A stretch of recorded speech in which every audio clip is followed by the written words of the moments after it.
up to a minute depending on how slow things happen on screen, but I'm also looking somewhere else just to make sure. But I can go through some checks here because if I look over on my side, I can definitely make sure that things may or may not be happening correctly. But yeah, as it turns out, I think we're here.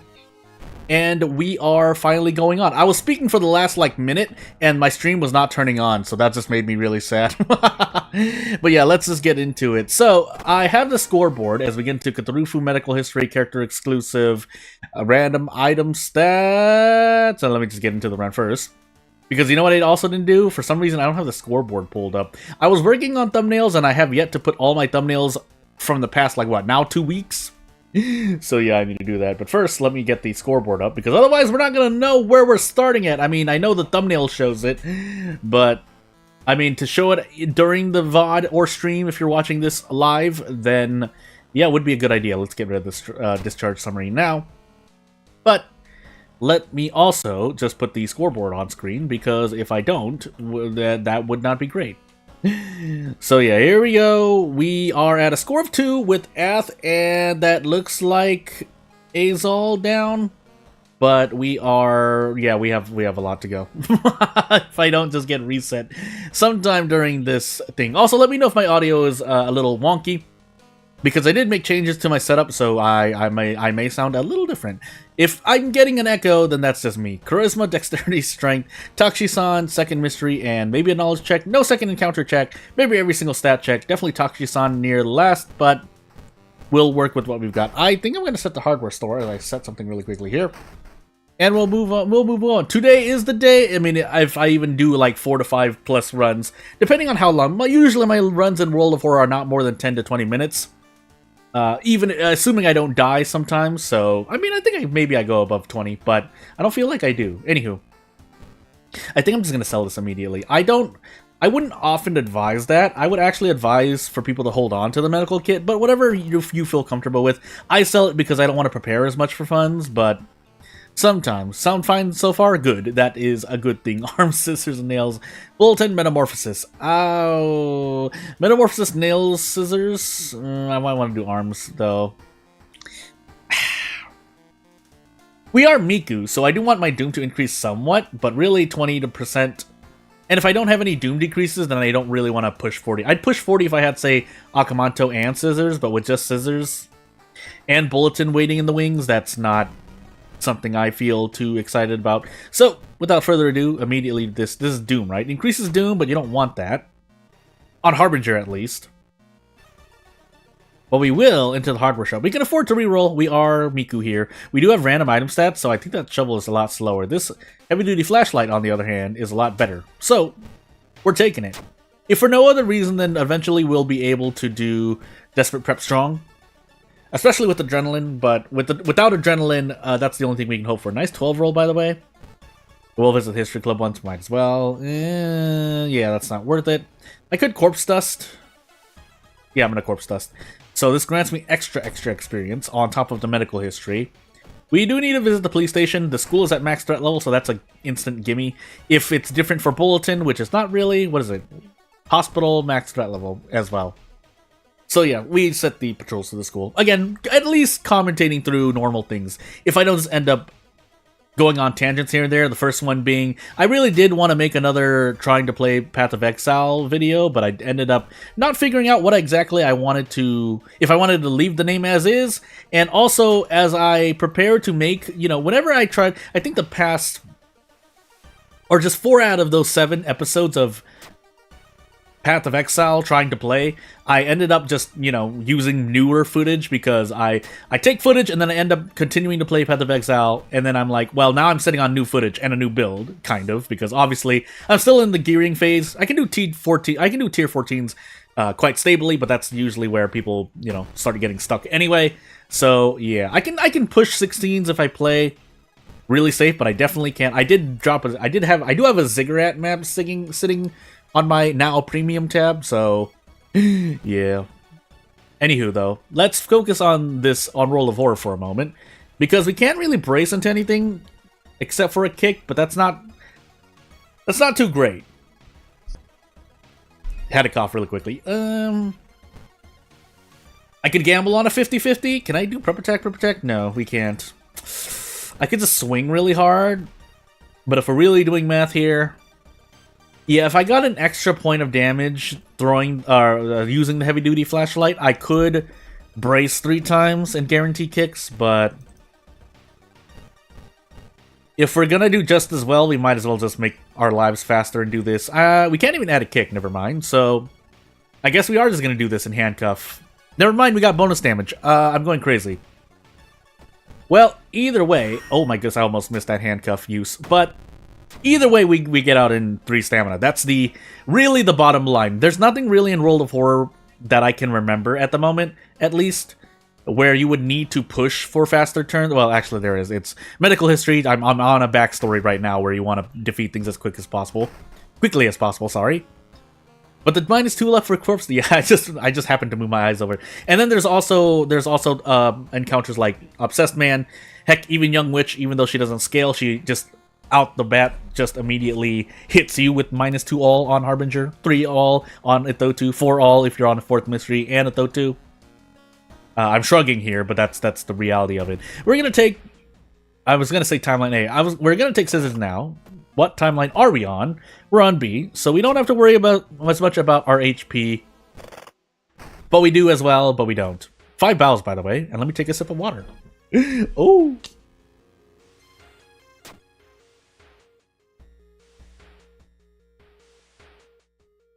That was more than a sip of water, but hey, we'll deal with it.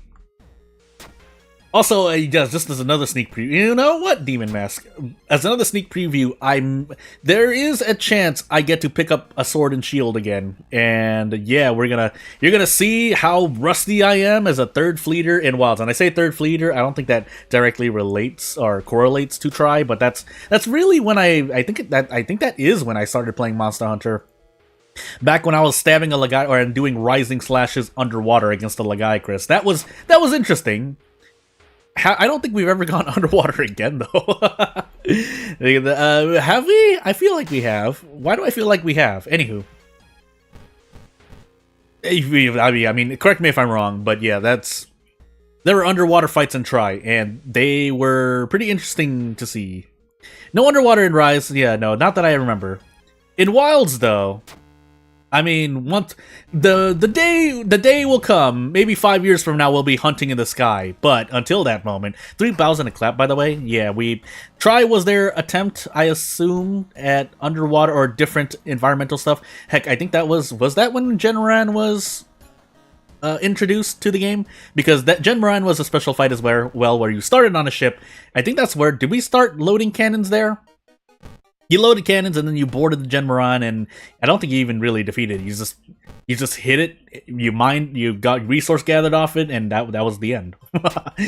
So again, I didn't really get into Try. I didn't get into Try. I just did a lot of the single player, but then I had to stop. And this was on, I think, the just original Wii.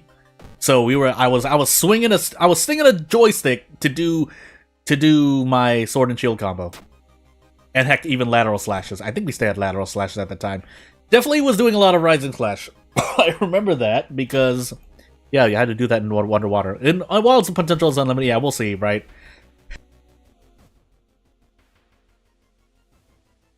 My mic. Okay. Basically, I did get in a little into Iceborne, but I didn't really play past that. So that's the gap of time that I'm feeling in, which is the same thing for, I mean, in a way, Try and 2 World, right? I have 2 main gaps of Monster Hunter, and really, if you don't count my Try experience, then really only 1 gap, because that's the thing. By the way, are we going to be okay here? I think we should be okay. Heavy Duty, if I had leveled up, maybe we would have gotten Adrenaline. That would have been nice, but barring that, oh yeah, we don't get to do anything significant here. I really hope I hit this. Otherwise, I should do this instead. 65, 85. Yeah, we're going to go for it. Yeah, I kind of expected to only hit one of those there. So, I can't even do a normal attack. So let me concentrate. I'll get back to Monster Hunter in a moment. Let me just focus on not dying. I think we get out? I'd have to throw the Demon Man. No, we get out. We get out. Yeah, because once we hit 3 stamina, which we're going to do, I'm not going to take any risks here. That is not my saved action sequence. Oh, this is not guaranteed either. Well, hey, I mean, I just need to hit 3 stamina. I think we're already out, yeah. And dual blades while using motion controls, yeah, it was an interesting experience from what I saw. Although the person I was playing with, because I did share a Wii U at the time, we definitely saw more than a few weapons. But I obviously just main sword and shield. You know, I guess I will admit it here as I get time skip, is that they give you the sword and shield, and that's just what I learned. Like, it's just, yeah, it's the quote-unquote tutorial weapon, which, at this point, there is a bit more sophisticated, it's a bit more sophisticated at that. I'll even admit that it doesn't do the, it probably doesn't, it likely doesn't rank within the top 7 weapons in terms of just looking for straight-up damage and speeding in general. But it makes as much difference as doesn't matter because, well, I mean, if you're looking at a pool of hunters, like an actual pool of average skilled hunters, kind of doesn't matter because people are getting slapped left and right anyway. And anytime you get hit, if you never get hit, assuming 2 hunters are the same skill level, if one hunter never gets hit and the other one gets hit like once or twice, that you've done less damage, usually. I know this because, as should still exist on my channel, we have footage of Behemoth Extreme, and I think there are cards there too, but usually you can trust those cards. But hey, I think I do want to brace here. If we don't hit this attack, we run away. Yeah, yeah. So, we're on our 4th mystery. It's not so bad, but all I did was lose 2 stamina. I don't usually lose that, but SNS is kind of rock bottom and rise, sadly. Yeah, I don't know for sure about that, but I wouldn't doubt that its damage dropped as a result of introducing new mechanics that made other weapons better. But I think I still would stand by. From what I saw, again, I did keep in mind a few people who were playing. Not Wall. I keep wanting to say Wall. Rise. There's one very specific instance of someone I watch who main sword and shield. Surprising as that is to sound, but hey, we do exist. By the way, can I take this fight, by the way? I think I just run here too. Yeah, I just run here too. Don't I have adrenaline? Do I have adrenaline? No. Anywho.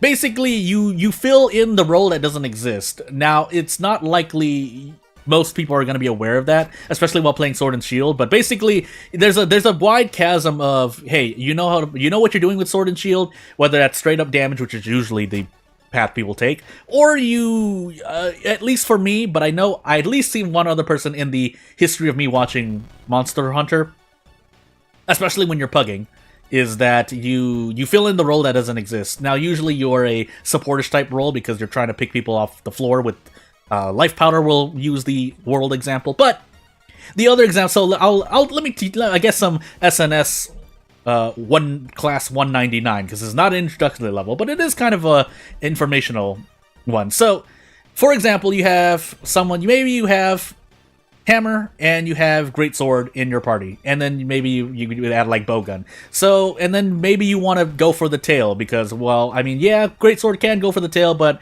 in most of my pugging experience, when I watch a greatsword user, some of them do. They know how to do it. Like if you're good with your weapon, you know how to target any body part. Heck, even if you have to play as hammer and you're whacking at the body. But let's just stick with this example for now. Then in this case, yeah, when the monster gets knocked down, you don't want to crowd it because sometimes you don't want to crowd one body part because gods forbid you flinch the hammer user for whatever reason if they're not using unflinchable or whatever. Same thing for your other party members. So you go towards the tail and you cut the tail off. I mean, I think that would be appreciated. Or, for example, there is no hammer. You just have 2 longsword users and a dual blade user. And yeah, everyone goes for the head, but you're pretty much the only one who can do blunt there. So what happens sometimes is, and I've seen it a couple of times because I've done it a couple of times, is that the monster gets knocked down. You do jump back, charge slash, shield bash. Heck, even shield bash if you need to and you don't have enough time, and the monster falls over it again because it falls over again, gets stunned, and that's nice for everyone because you get more DPS. But that's what I mean by you fill out the role that doesn't exist. The most obvious example is, yes, you don't have any blunt for whatever reason, and so yeah, you as SNS and you have in world it was definitely one of your higher sources of damage.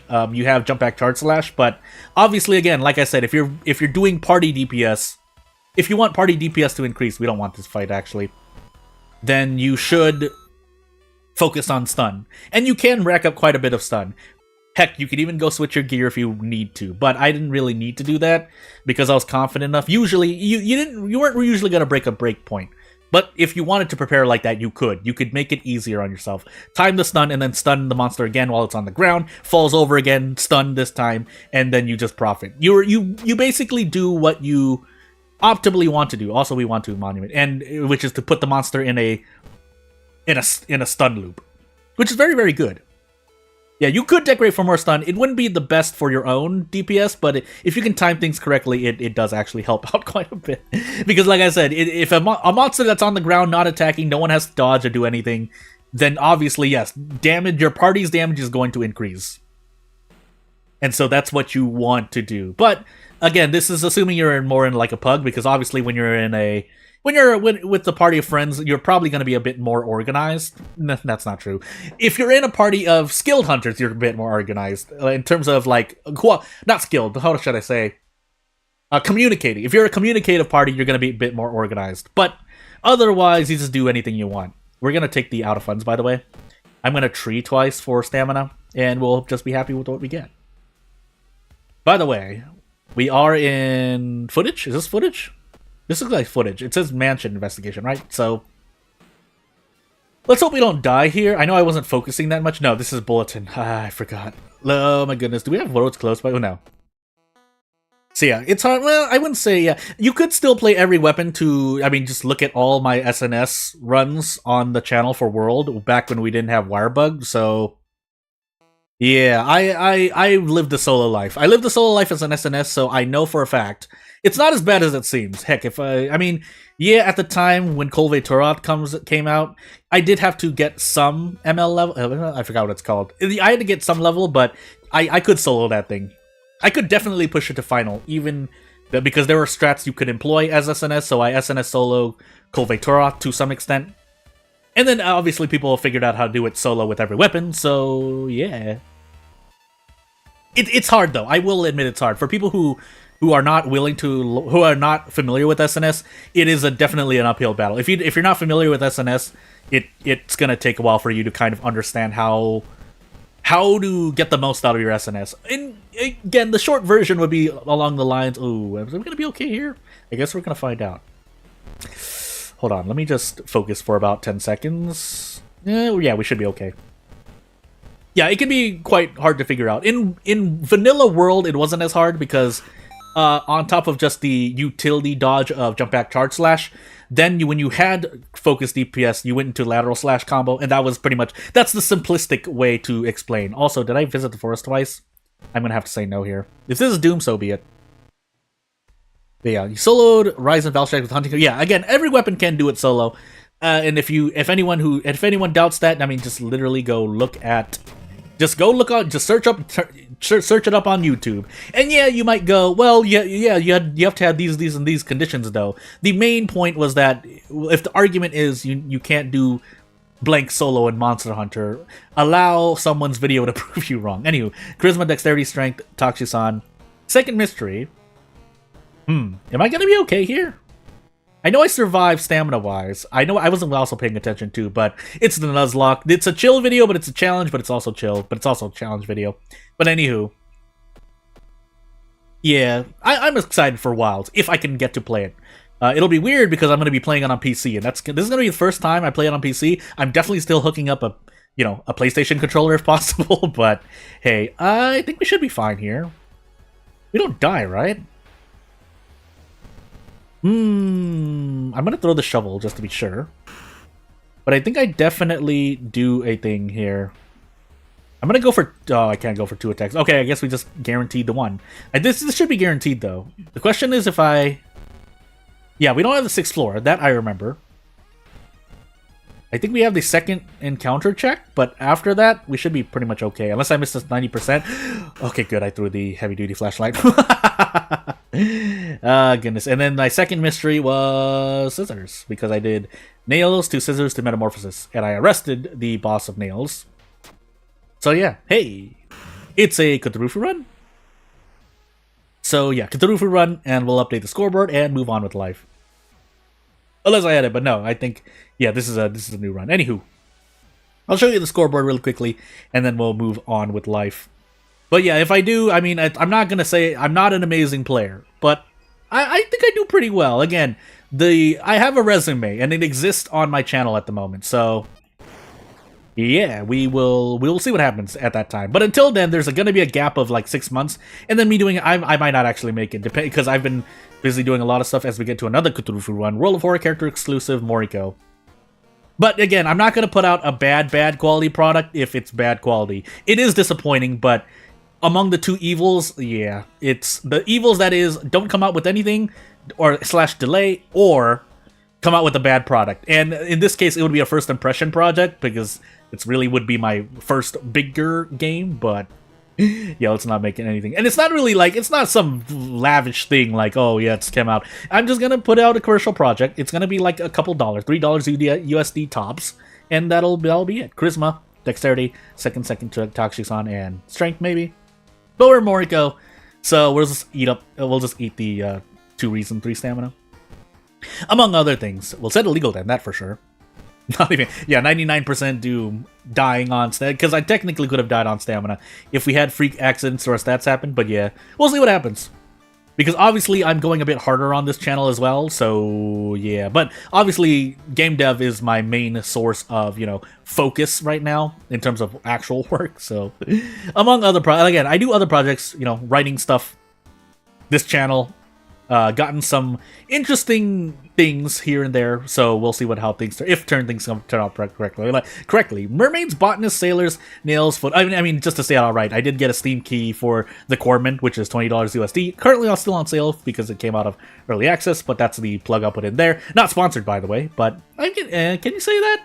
Well, I got a Steam key. Anywho, footage. I'm trying to figure out if I want to do footage first, because then I do mermaid, footage, botanist, nails, yeah, mermaid, sailors. So quite a bit of seaside. I did want to get into Knock on the Coffin Lid, and if you don't know what that is that's the direct hyped game that people playing Slay the Spire wanted to play. But I see where you're gonna take footage first, by the way. I see where people see the difference and maybe criticisms in terms of Knock on the. I haven't played it myself, but I think this kind of hearsay is good to think about. There is a kind of thing for oppressions by people playing it first. Nice 10 perception roll, by the way. Let me check my maxed out levels as well. Yeah, downtown. But yes, Knock on the Coffin Lid seems to be more story-focused, though it does have quite a bit of... It does have deep gameplay in terms of its deck-building aspect. It does have a more focused storyline aspect, whereas obviously I think Slay the Spire, among the 3 games, the Corpsman, if I'm to group them together, the Corpsman, Knock on the Coffin Lid, and Slay the Spire is still more bite-sized, similar to World of Horror. So while there is a connecting story. Nice katana, by the way. There is a connecting story in Slay the Spire. The point I'm trying to make is when you play a run of Slay the Spire, it definitely can be a lot shorter. And it's probably going to be a lot shorter for most people compared to one run of Knock on the Coffin Lid or one quote-unquote run of the Corpsman, which the Corpsman technically it's a you do a run and you come back to the hub. Knock on the Coffin Lid is one long story experience. I do want to get into it, but I wasn't able to pick it up when it was released and on sale. And then obviously I have Slay the Spire, so that's Slay the Spire. And yeah, not much else to say there. Again, I don't have that many deck building roguelikes under my belt. Specifically. If we're talking about roguelikes in general, yeah, I have a few. I also wanted to get Dungeon Drafters. Am I going crazy? I'm so sorry to the developers if I get the name wrong. But the point was that I think that's on sale. I think it came off sale, but I can't pick it up anyway because, like I said, I'm busy doing a lot of stuff. So, if nothing else, definitely by the... Is that Crumbling Reality twice in a row, by the way? Fine. But what I'm trying to say, before I was rudely interrupted by a World of Horror, in a good way, fun way, I forgot my point. I forgot my point. Gosh dang. Oh, yeah, I definitely want to finish something by the end of the year. But there were so many good games. I mean, what was it? We had the blast of RPGs that came out at the very beginning of the year, including Rebirth, which is definitely nominee for Game of the Year, along with Infinite Wealth. And then at the end of the year, we got, I mean, I didn't really play as much, but I started getting to Path of Exile, and that's a whole different beast. But, I mean, obviously, things like Wukong, stuff like that. I've talked about this before, so I won't say too much because it hasn't been that long since I talked about it. But we had a lot of, video games were eating good. The video game industry was eating good. It was also not eating well in other areas, but, I mean, in general, if you're just a regular gamer looking for something on the market, yeah, there's a lot on the market. There's a lot of meat on the market. So, even if you only have a console to your name, but you could buy one game, or one or two games even, you were eating good. So, in my opinion, there are some genres that are missing, and I'm trying to fill those. Not that I'm going to be able to provide a full-course meal, but I'm definitely focused on making certain genres of games that I know are not being represented as much as they should. I'm not going to say, well, there are some games that have done well, mainly in the roguelike space, but... And you might say, well, Jordan, there are a lot of roguelikes right now. Wouldn't you say that's a lot? What I mean by that is there are certain... When there's so much of a game of a genre, for example, say shooters, fighters, and whatnot, you kind of start looking at games and seeing... without being too, I guess, purple prose about it, it's that... What's the best way to put this? I'm trying to figure out a way to say it that would fit for a life. So, like, what is the hook to a game? What is the gameplay loop to a game? Is the core gameplay, even though it's a roguelike, fun? What's the innovation that stands out in this roguelike compared to this roguelike? For example, I'm not gonna. This sounds a little off, but bear with me for a moment. For example, Vampire Survivors is the Heaven Bullet Hell of that series, and one of its main innovations is the fact that when you level up, in fact, on top of just being the first of its kind, is that, yeah, it feels really good. It gets the endorphins going because there's a lot of shiny lights and stuff.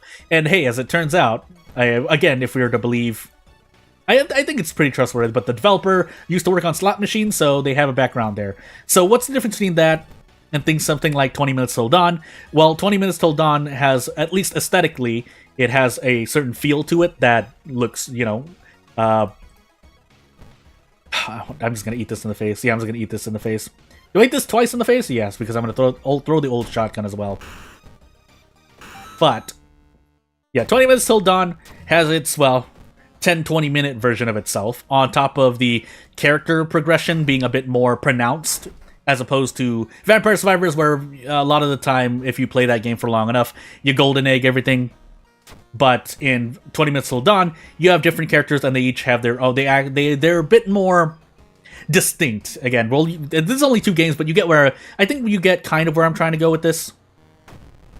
In that, when in a certain genre, you look at... If there is enough of that genre, in this case, Heaven Bullet Hells, you're then looking at what is the drawing point of that game. Because elsewise, it doesn't stand out, is the other way to say it. But some games got canceled, like Blue Protocol, yeah... And that's the thing, right? Blue Protocol is currently competing. Even though it might be treated as an RPG, it's still... For a lot of people, it's treated as a gacha as well. And so now it's competing with a lot of gacha games that are 3D, have that Genshin-like 3D action aspect. And so what makes it stand out? And yeah, there's definitely ways in that it can stand out, like the hand-holding, but other places, like, is that enough to make it stand out? Especially in terms of how the audience for gacha games can only play so many gacha games, as opposed to single-player experiences where, you know, you play the game once and you don't have to hold, like a live service game, like an MMORPG, you don't have to hold the number of players, because that's how monetization works for a lot of them, whether they're subscription based, whether an MMORPG that works on microtransactions, so on and so forth. You need something to stand out, basically, and it really needs to stand out. If the more, what is it? Not the word. Is saturated or that word? The more a genre is bloated in terms of there are a lot of games of that genre that are out, and that's true for pretty much most genres, but if I were to rewind a bit, I do feel there's still a few genres that are not exactly represented, because there's not really you can't name more than 5 examples for the average gamer, and if you can't do that from a developer, when I'm thinking as a developer, okay, what kind of game would be good for the market? Because you are in the you know, you are in the what am I trying to say? You're a business trying to make money, so you want to basically try and grab the money. And if it's harder to grab the money in one area, you should move somewhere else, right? So, anywho, I wish I did more damage, by the way. I think I could have gotten more damage somewhere, but I didn't. So I guess we are just gonna brace because we've decided to do that. There's more I could say on it, but in my case, the point I'm trying to center on is that among a genre, if there are, say, a dozen good games, like good games by meaning they break at least tens of thousands of sales, I even call that a success for an indie game dev, and that's usually where we're getting. Oh my goodness, I'm gonna die to stamina, by the way. If you break 10,000 sales, a few 10,000 sales, in this case, we'll just say 100,000. Then your game, then you know, if there are at least a dozen of those games, then you are competing. And yeah, a lot of those sometimes are single. Like that's why I don't. For RPGs, this is a bit more forgivable. But if you're a roguelike that's constantly updating, even though you're only looking, maybe your roguelike game only needs people to buy the game once and then you update it forever. You still want to retain those players because you can possibly just at least get you more sales later on if you make updates and people hype it up, and then, you know, it gets a boost due to, say, maybe a lot of content creators play it. Maybe people just pick it up because, you know, it's a game that you get pushed to a storefront, so on and so forth. Then yes, you will see some pluses here. There are no MMORPG with ponies and rainbows. Yeah, I mean, that definitely will draw an audience, but again, that's only one aspect of it. Right? There are obviously nuances, and then the bigger details are obviously, do you know your target audience, and would you be happy with the number of target audience that you draw in? For example, in this case, let's just say, this is more a placeholder, but someone in chat brought it up, so I'll say it. You know MMORPGs about ponies and rainbows. Well, say that there are 30,000 people who want to play an MMORPG like that, and you would hold them for about a few years. Are you happy with holding that many people for a few years, or are you looking for more people in a longer span of time? If that's the case, it's going to be a lot harder, obviously, because the target audience and the audience willing to play such a game may be a lot smaller than usual. Again, we mentioned those two terms, but you could literally put any kind of adjectives there. You know, are they looking for an action roguelike? Are they looking for a shooting roguelike? Are they looking for an RPG roguelike? Are they looking for a roguelike that features anime characters? Are they looking for 3D fidelity? Are they looking for a crafting gathering experience that is that is tied with a battle? A lot of battle? Are they looking for a more, more grand strategy-like game where they are making a kingdom and whatnot? Whether it's an outer space, whether it's a fantasy renaissance, so on and so forth. Again, this is what goes through my mind when I am thinking of games to market. Now, whether I can execute on that is a different story, but I think it's still important. Also, yeah, it's unfortunate, but do I want to gamble on this? 4 stamina, 4 stamina, 4 stamina. 81, oh no, this is actually worse. This is 50-50. Let's flip that coin. Nope, I missed. I missed both! Ah! Well, I guess we're running. So, yeah, all we did was really lose 4 stamina. I shouldn't have done that, really, so now we have to take curses. That might actually help out. I'm gonna keep it for the moment. Might actually hurt. But yes, use. And then obviously times change, right? If you're too slow on making a game, this is one little nuance. If you're too slow to develop a game, unfortunately, I guess we do have a real example, Blue Protocol. If you take too long to release a game and therefore start updating it and making, polishing it, the market no longer exists for whatever reason. Either people have moved to another game that'll come out, another game has done it better, and or you just, you're too late and the market no longer exists. Like people moved on to maybe even to say a shooter. People have moved on to racing games. Maybe people moved on to more sports. Your target audience doesn't exist for whatever reason is what we're trying to say. And then that's no good. That's all I can really say. At the moment. My body. We're going to take Insomnia. There's going to be less damage over time. Yeah, in fact, they can't stack. They can't stack, so might as well take Insomnia while I already have it. This is Doom. I think this is still more Doom, right? So we're just going to do this, I think. If I'm wrong, well, we're going to find out. Because if nothing else, I think we just go to the doctor's office and we save more doom there. Now, if you need a different ending, sure, but that's not what we need here. So, increase not perception. I guess perception. Perception? No. Well, I've made my choice. Now we're taking super damage, by the way, because Blood Frenzy on top of burns. I mean, I could just live like this, but if we fight... Yeah, if we fight 3 encounters and sailors, we're in pain. My next question is if we have the school nurse. No, we did not, because we switched it out for the schoolyard, which we're not even using anyway. So, I guess we're gonna live like this. We're gonna see what we can do. Probably should have taken dexterity, all things considered, but I've made my choice.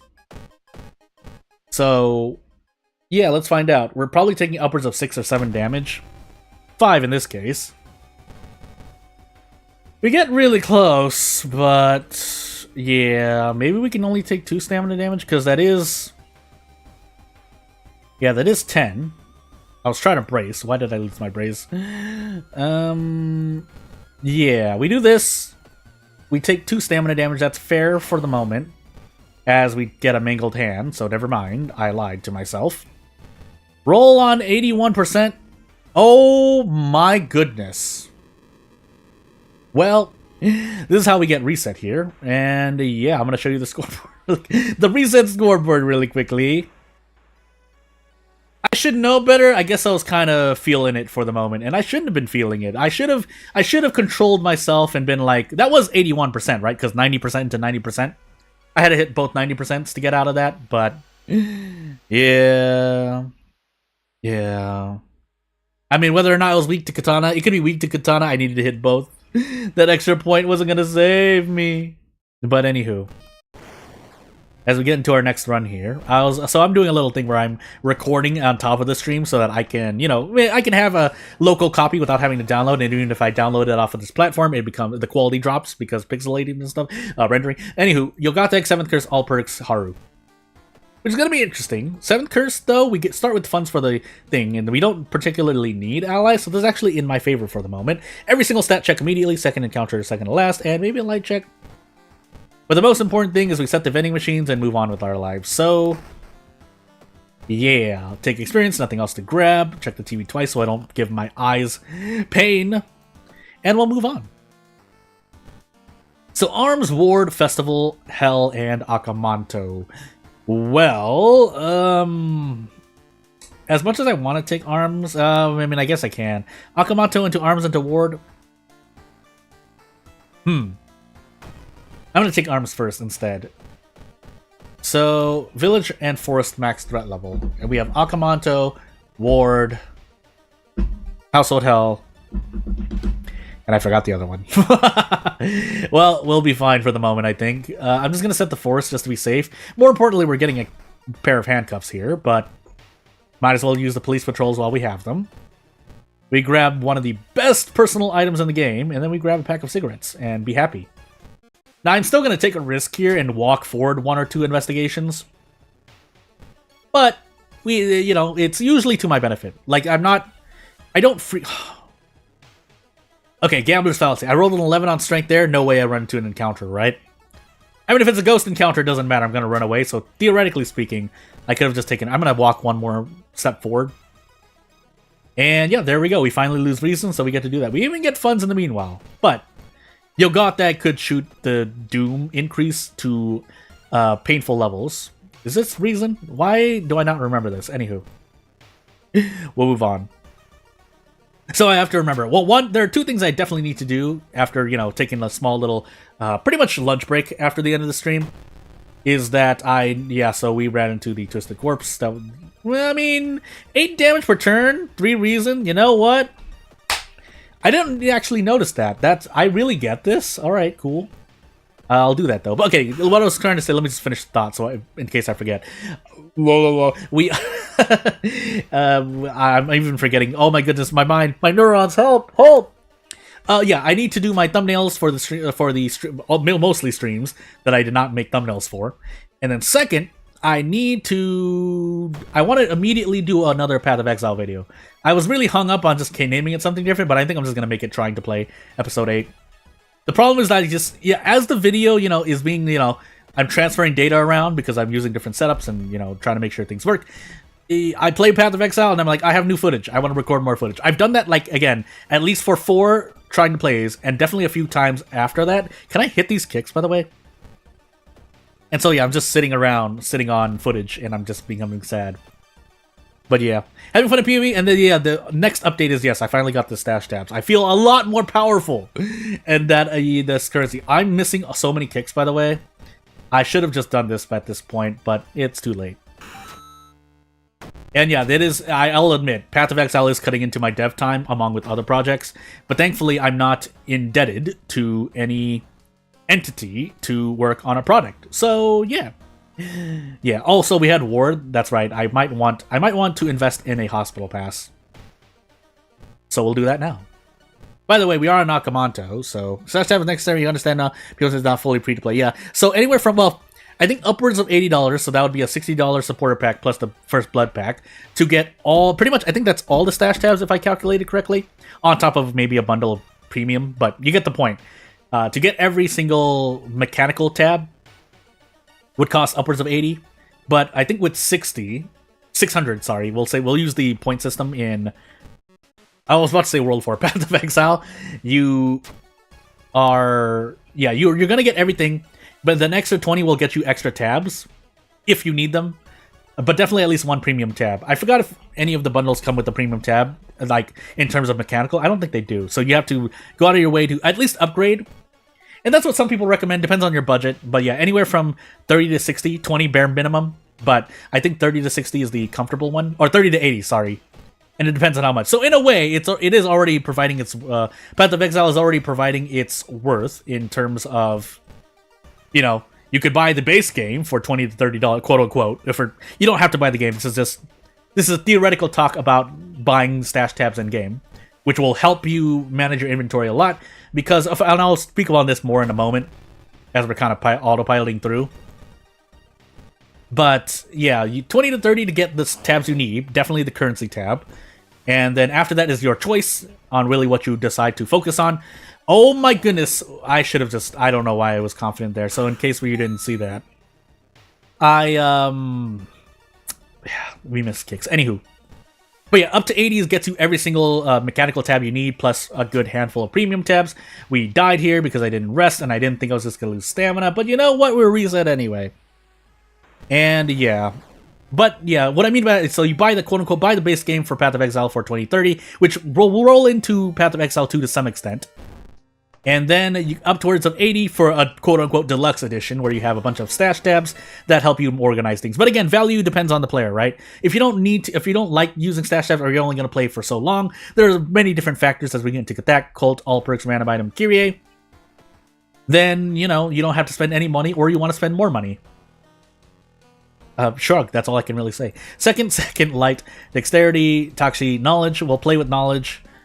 I don't feel comfortable in it, but we'll play with Knowledge. At least opens up a legal den, but hey. And I was going to say something more, but I forgot. But yeah, the currency tab is already saving a lot of space, and then I got the premium stash tab bundle. And I'm sitting on 75, but I kind of want to save that in case I put... So basically, if I get First Blood or upgrade... yeah, upgrade. We'll see. If I ever do.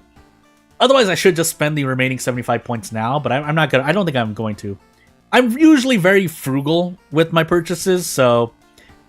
and it's... I've only been persuaded to upgrade from... Because I was just going to get the First Blood pack as I get Footage, Teacher, Botanist, Paint... Yeah, we're going to do Footage first. Bulletin would have been a nice pick, but... Yeah, but I was persuaded successfully to get the Supporter pack for 30. And I don't regret it. It's just that... Yeah, because if you only get the First Blood, you cannot get the Stash tab bundle while you're getting the Currency tab. Which was my main, that happened during my calculations. Some pretty neat, yeah, there are, but I'm not at that point. I'll live with myself for now. $30 is already a huge investment in terms of what else I could have done. But obviously, I already calculated things out, so it's not like I'm hurting for money. Too much. Obviously, I am basing my own success on myself, so it's up to me. But... And so at this point, you might go, as I get no weapon at all. At this point, really? Oh, I hate this. I hate this shop. I hate it so much. Please give me a weapon. Please.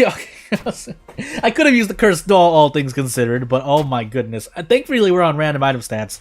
But that was... Oh, let me just sulk for a moment. That was not great. I rerolled, what, 4 times there? Oh my goodness. Ask for funds? Okay, good. We got something back for that. Okay, let me continue on what I was trying to say before I was rudely interrupted by bad RNG. So you might say, yo, Jordan, didn't you say, don't you have it somewhere? And I'm pretty sure in one of my profile files for Gacha, I said, complete free-to-play life.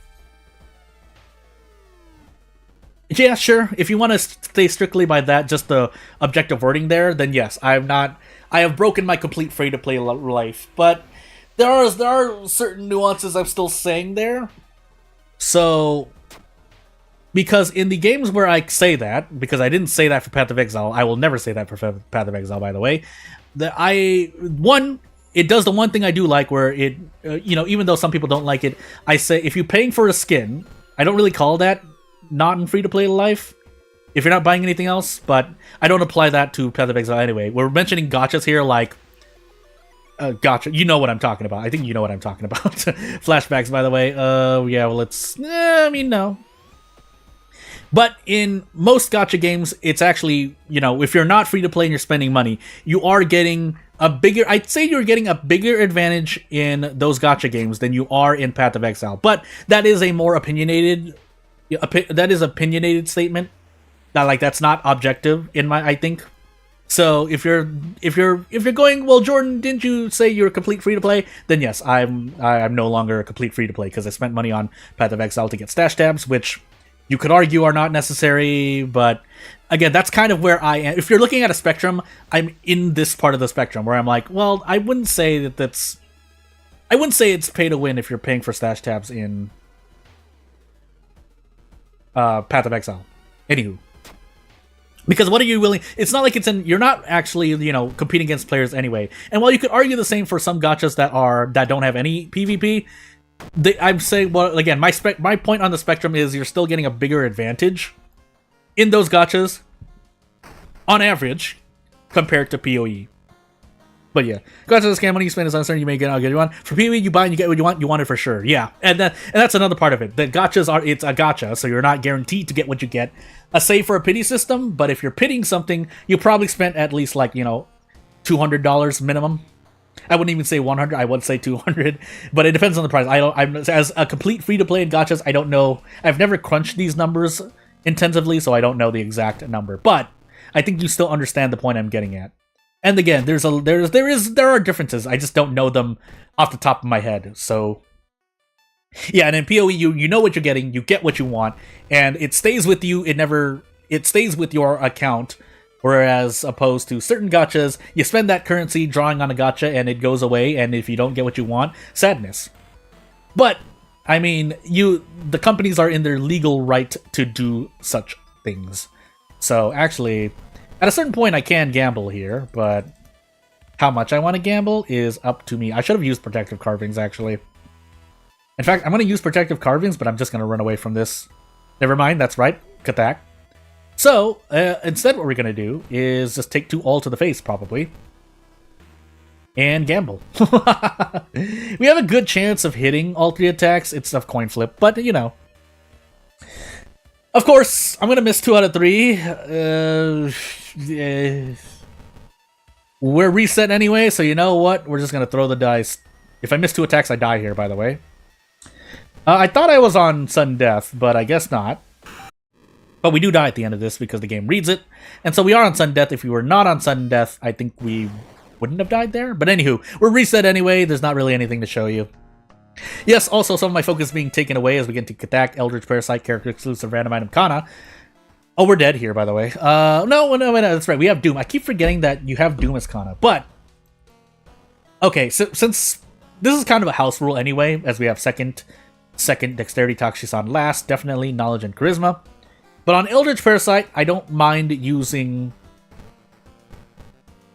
Mind Drain and or Ghostly Spear. And if I said otherwise before, I'm going to change my ruling now, because this... not because I've gone so far, like, if I don't... The length of this series is not what's irking me. It's that You're spending the Doom to look for Mind Drain and Ghostly Spirit anyway. Anywho. Yeah, so just let me do this. Footage Ward, by the way. Vigil, Coma, Mermaids. Basically, I wouldn't look down on anyone who makes use, like, even uses Mind Drain, even if it wasn't an Eldritch Parasite run, because, well, you have to get the spell. You're not guaranteed to get the spell here. But I think we're going to take Footage first. Yeah, we're going to take Footage first. I could take Vigil first, but we don't want to die. So we're going to History Club and sit here. But what I was trying to say earlier is that... I forgot. Gosh dang it. If anyone can remind me, feel free. Ooh, we got Ghostly Spirit immediately. Then we re-roll a few times and look for Mind Drain. If we don't find it, so be it. We'll go on our way. But yeah. For those who don't know, Ghostly Spirit and Mind Drain as Kana does not remove your max stamina or reason. Or max reason, so yeah.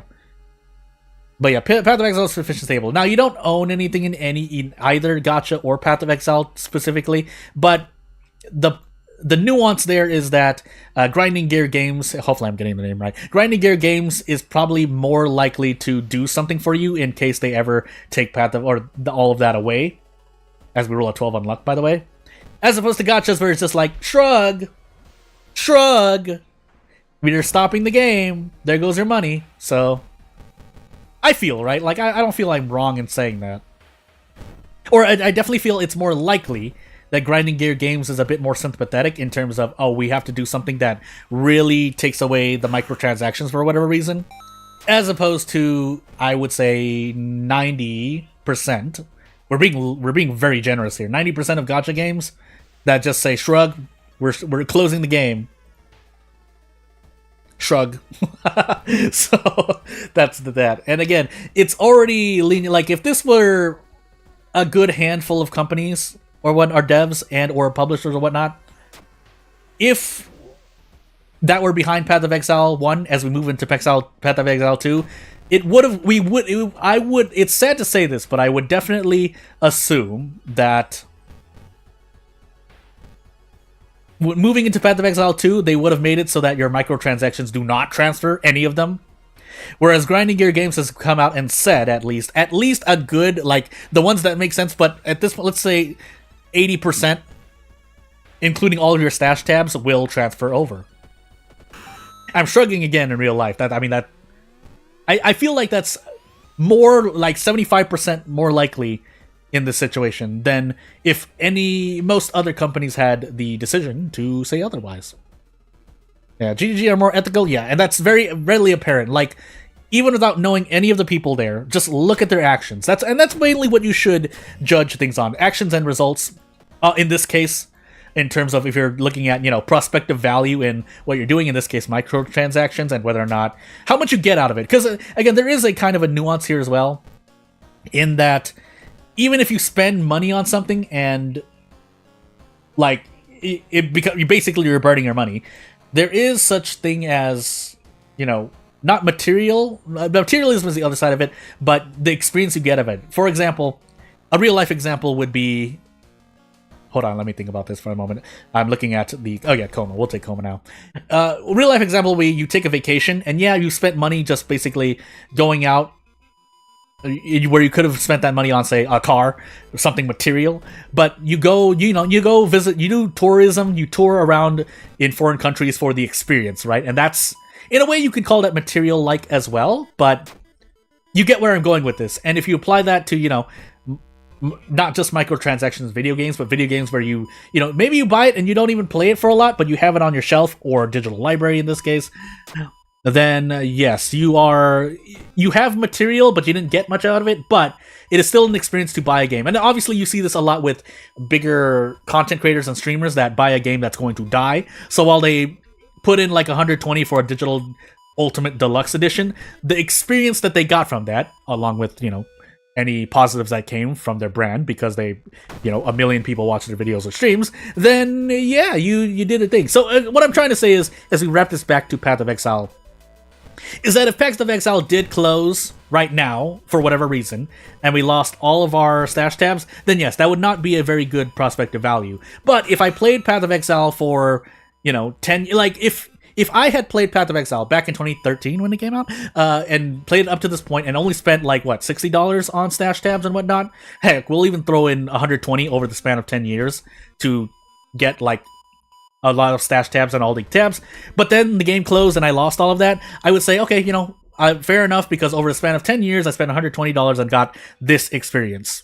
So, yeah, so you're still not using what you have PoE 1, you're playing PoE since 2014, and yeah, what I'm trying to say is, yeah, I got my worth out of it, whereas opposed to here, I only played a month's worth, spent $30, and if the game for some reason closed and I got nothing else out of it, yeah, I would be a little frustrated, but that would have to go towards myself, because I was the one who made that decision. It is not on any company to be responsible for a person's life choices. And in this case, choices with their monetary value, with their money. There is human beings do need to control some of their spendings, if we're using this specific example. Again, I'm not wording it correctly because I'm focused on not dying in World of Horror, but I think you get where I'm getting at here. I also never got the thingamajiggy, but you know what? So be it. We're Kana. We're entering our third mystery. Let's assume we have like 48% though, because I think I'm gonna die twice as Kana. I need to actually die to all damage, but I don't think that's gonna happen unless I get into an encounter and immediately meditate. That's the way I die in both stamina and reason here, by the way. But otherwise, if that happens, I just keep using Ghostly Spear. So yeah, this makes like one very specific type of run a lot easier. So that's why I'm allowing myself to use Mind Drain and or Ghostly Spear infinitely as Kana, because yeah. And again, I wouldn't like I'm very lenient with if we're looking at judgment in terms of people like not breaking the rules but changing the rules as they go, and trying to figure out what the balance of a certain challenge is. Let's, for example, certain Pokemon Nuzlocke that I think certain content creators change the rules of. It's like, just have it, because and we'll even play a bit more of the devil and the devil's advocate here and say, even if that breaks the integrity of someone's opinion on the experience of said challenge, like a Nuzlocke in this case, and even if fun is not the biggest factor here, which it is in my opinion, but even if fun is not the biggest factor here, I was supposed to improvise during that dull nurse, but it doesn't matter. Kind of. But like, I think there's something to be said on allowing someone to change the rules if there is if it doesn't help with a certain aspect of the game that's not, in the player, what the player is trying to challenge themselves. Because usually when you're doing a Nuzlocke, you're trying to test, in the case of Pokemon, you are testing more your knowledge and your application of knowledge in terms of, okay, there's this and this happening with these limitations, like I lose a Pokemon, then yes, I have to make this decision. That's what you're trying to do in that case. In a more action-based game, whether it's a randomizer or a Nuzlocke, I currently am following one very specific content creator who did a randomizer for Infinite Wealth and a lot of other RGG games. And again, like in that case, it's a test of your skill and knowledge as well, but, making decisions on the fly, an Infinite Wealth, it's more an RPG, but you get the point. It's, if you're trying to reduce the amount of RNG and for some reason a rule changes, then yes, I wouldn't really knock on someone from that. Even if we're not considering the fun factor, because you're not testing someone's ability to, how good their RNG is. You're probably testing something more involved with, something that would be more amazing for a person. Now, that being said, I do actually, funny enough, believe more in I do think RNG it's not a factor of skill, but it is something interesting to kind of, like if everyone had a stat sheet, you can look at someone's luck stat, and I think that's something that does play a factor to some extent. But still, I do see why. I at the same time, I would not ever criticize someone negatively for implementing a rule set that overall, in general, removes some RNG. Unless, of course, you're playing a randomizer, then there's some pushback, because a randomizer is all about the RNG. But, that's dependent on the specific challenge Nuzlocke challenge series being run. I also did not go through these things correctly, but I think we'll be fine for the moment. Nuzlocke is a self-imposed challenge anyway. It's not something Nintendo, it's not something that any company invented that to do it. Like, it came from hey, as it turns out, the players who love a game, and they want to play in a certain way, or they're trying to challenge themselves. And now it's become a very coined, loved, beloved term for video gaming. So, like, you're not You're you're not seeing Nuzlocke sports in real life, all right? That's not. That would be interesting, but yeah. Anywho, okay, so we do want to just take a hit here on purpose, so that we don't lose more Doom than we need to later on. So what we're gonna do instead is improvise really quickly for something, but we're gonna purposely take this hit and then get out, so that we can get some effective healing done. But anywho. Yeah, anywho. I forgot what it was. Oh, it was all on... They're on Nuzlocke speedruns, though, and randomizer speedruns. Yeah, and so people just start, you know, just combining them together, just mashing them together, which results in, you know, I mean, that just comes from human curiosity, right? In a way, where it's just like, oh, if it's this hard, if a Nuzlocke is hard, and a randomizer is hard, what happens when we do a randomized Nuzlocke? So, yeah. And that's obviously become a very popular way to play challenge runs in a game. Now, unfortunately, we can't do that with World of Horror due to certain limitations in place, but, you know, effectively you can do that with the power of mod. Okay, so I'll just say it outright, because no one's going to do it. And if someone does it, fair enough, right? You've put in the work. But you could essentially do that for World of Horror. That was what I was trying to do a year or two ago, but I never had the time to complete it. But what I'm trying to say is, you can basically, because you can replace every event and base enemy and event in-game with the custom event and or enemy, you can essentially just throw in a bunch of... You basically use the exact same as... So for example, let's go into an event. Let's just see here. I'll explain as I... This will be helpful. So say you just make the reading room event. Heck, the art doesn't even need to be there. You could just put reading room. So you make 8 copies of the reading room event. This is a knowledge check, but say I just turn this into a dexterity check or a strength check, and then I make the effects random. That is essentially how you run a randomized World of Horror, which, I mean, I guess you could work on. But this is free real estate. Like, I just do it, right? That would not be the most interesting thing to see aesthetically, but that's how you would. That's how I would go about doing a randomizer for World of Horror. And there may be bugs there at a certain point. I forgot if there's a max. That's why it's important to talk about, like, actual max limits. The max limit may be 1 million events before the game breaks itself, but it's important to go through this, because then it if nothing else, it allows the developer, any developer really, on any game, to kind of put into perspective what they're capable of doing, especially when you are usually... If a game grows, you do want to think about these limitations. Even if they may seem far off, they might not actually be as far off as you seem. But anywho. Yeah, but that would be the way. And then the same thing for mysteries. You would essentially do the same thing for mysteries, although you cannot copy every type of mystery so far. You can do close enough as doesn't matter.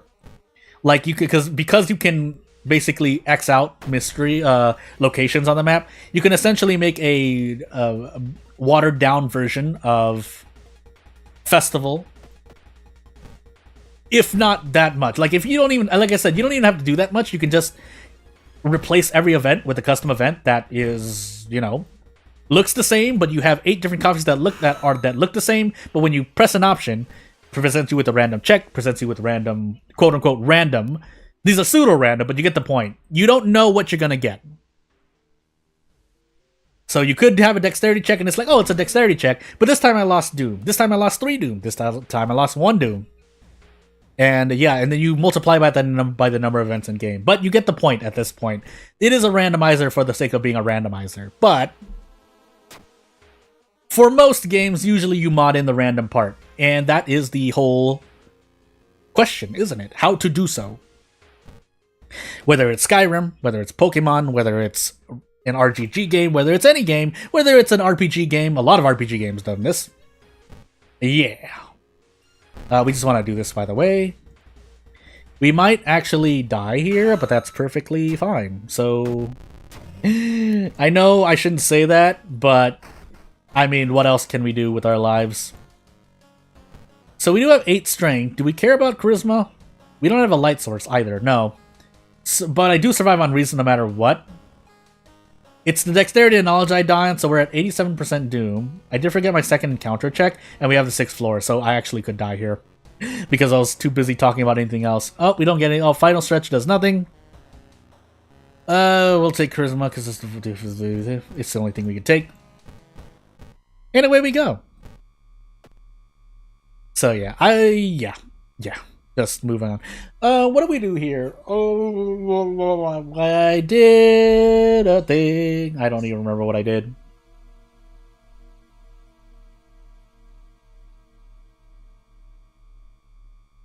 That's definitely something I need to get. Being able to be a streamer / content creator while playing a game relatively well.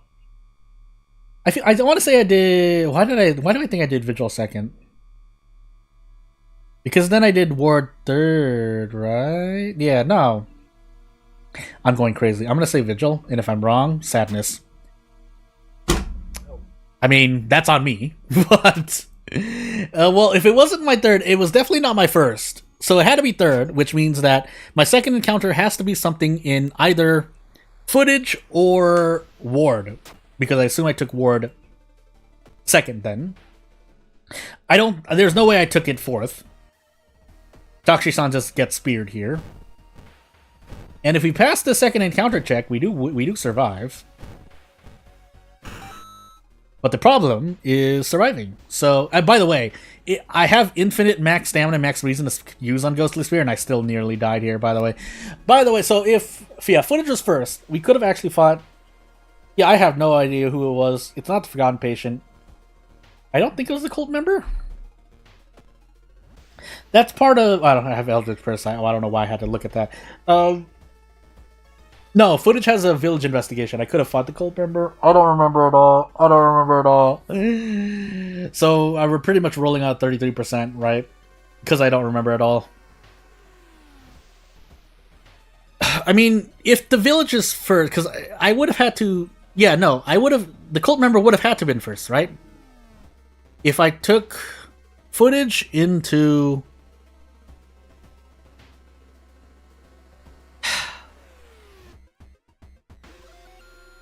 If I took footage into Ward, like I said... I mean, it doesn't matter, actually. It doesn't matter. Well, yeah, it doesn't matter, because these three would have had to come from the... Forest. Forest and village. No, the Glue Corpse is a downtown encounter. What am I talking about? I'm going absolutely insane. Okay. Well, I mean, if I fought the Glue Corpse first in footage, because there's one downtown... I'm going really crazy here, by the way. I'm just gonna guess Dream Eater in the forest. Oh, it was. So hey, art. But anywho, I was doing seal claps in the back. But we did a Katak run. It was just a Katak run. That should not have been as hard as it was, but it was. So you know what? We'll show you the scoreboard, and I will move on with life in a hot moment. So as we get into our next run, which will be another Katak run, Eldritch Parasite again, and Kana again. Wow, really? I mean, this time we have all perks, but same exact strategy. Let's see if we get lucky twice. This is actually just a test of RNG at this point. But hey, no Kyoto, am I allowed? Are we allowed here? Am I allowed? Like you saw me literally hit quick play, right? Like there's no. This is okay. So you know what we're gonna do? Okay, what we're gonna do is just one of the few exceptions. There are a few exceptions we've done, but one of them didn't matter because I ended up losing anyway. So we're gonna go through this run, but it's not going to count for the Nuzlocke. So just out of curiosity, let's see if I would have survived this run. All right. So we don't have a second encounter. That's all I really care about because we're Kana. We'll play this run for funsies. We'll go through it quickly though, or I'll kind of just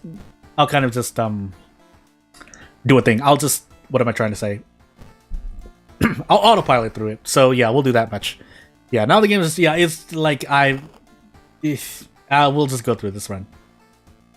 By demand, and by popular demand, I mean it's a majority vote. Me and anyone else. So Nails, Vigil, Arm, Scissors, Botanist. So let's see. And so I made the call to not count this run. But if I survive, that would be cool, wouldn't it? Nails, Scissors. So while we might have Arms, we're just looking for Mind Drain and or Ghostly Spirit anyway. We had Cursed. You know, the Cursed Doll actually works out, kind of, but it does ultimately result in Doom Loss.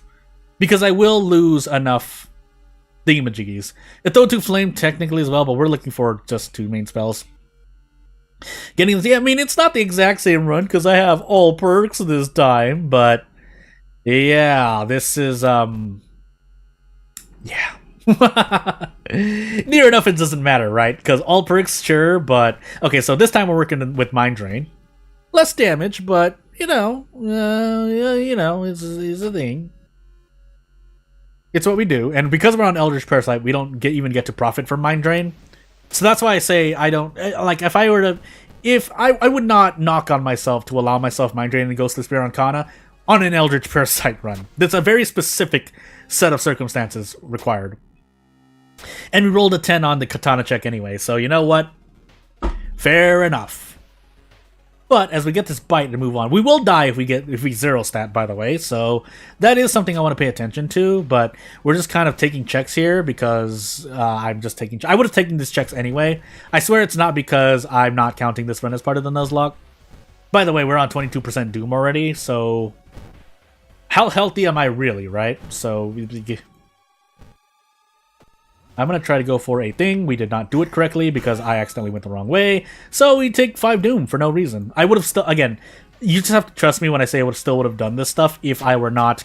If I were counting this. That being said, I just realized how many non-friendly... I don't think we have a single friendly Doom management mystery in this run. But we have Botanist right now, so in a way, it doesn't matter either. I think we do have Monument, right? So we have Monument to use for Kana here. And it's not like that's that broken with Kana. It is quite good, but it's not broken. And the reason is because Stamina and Reason will continue to scale. And I'm pretty sure, well, at least for me, I don't know if it's one way or the other, but I feel that the Scaling Monument will outdo... the Scaling Monument use will cost you more Doom, even if you, say, are able to use it every time. But because with Kana, you end up dying, and Doom increases by 5. Or you end up losing all your Stamina and Reason, and Stamina increases by 5. So, clap for bows, by the way.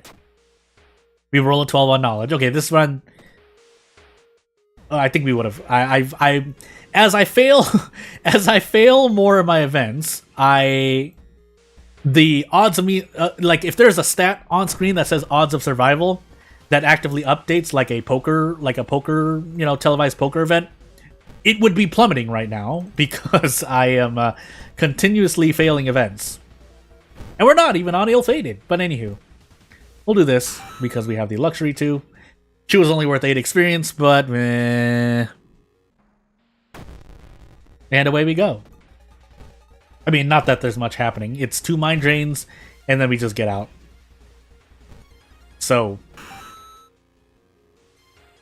let's see. I mean, Scissors is good for Doom management, as you'll see in a moment. We're pretty much going to enter our 3rd mystery with about 40% Doom, which is quite good. But I think we still have longer mysteries waiting for us anyway, so it's not that good. And we just got through Botanist, so clap for bows. I mean, we could leave that clap on the right there, but I mean, if we're being simple with trying to remember things... I shouldn't level up here because then I'll miss the actual ritual. So let's not do that. Is it going to be clap 4 bows? Yeah, it is. Yeah, it is. And we'll level up. Time skip, by the way, so never mind. Just pile on the pain more. Fast swimmer. Don't know what that really does for me, but we're going to continue taking strength. So away we go. So what do we have? Nails, Vigil, and arms. So we're in a bit of pain. We're going to take nails now. But we are in pain. Yeah, Banshee is max threat level. That was the first thing I checked, as you noticed, since I saw Vigil. So yeah, let's not do anything. The easy encounter actually easy now? Yeah. Even with just Mind Drain, Ghostly Sphere. So we get nothing for this, but I mean, if we were sitting here using Mind Drain, one of the bigger run killers may or may not be Curse Signs, if we get Curse Signs. Actually, it would be, because we're probably going to cast it like 20 more times during the course. Mind Drain, at least, what am I saying, 20? 12 more times, and that's 12 Doom. Not much else to say. By the way, you'll see me not using Monument, because if it asks for a reason, we lose Monument, because if you use up the reason, you die at the Monument, as Kana. Now, whether or not that's a bug or not, either way, it's objectively, in my opinion, quite an interesting, quite a, fair, balanced result. But anywho, yeah, we'll do that. That, I think, is a good Doom spend, but after that, I don't think it is, because you'll usually end up dying a lot more often. Because you basically spend... You use the monument twice, but then you die, and so you get... You get maybe an extra one, but... most likely a bug, but yeah, but it's balanced, I think. It's a balanced result. So, oh, we're getting curses, by the way. But anywho. Actually, I just realized I took the handcuffs, but we're working on Eldritch Prayer Site Kana Mind Drain, so...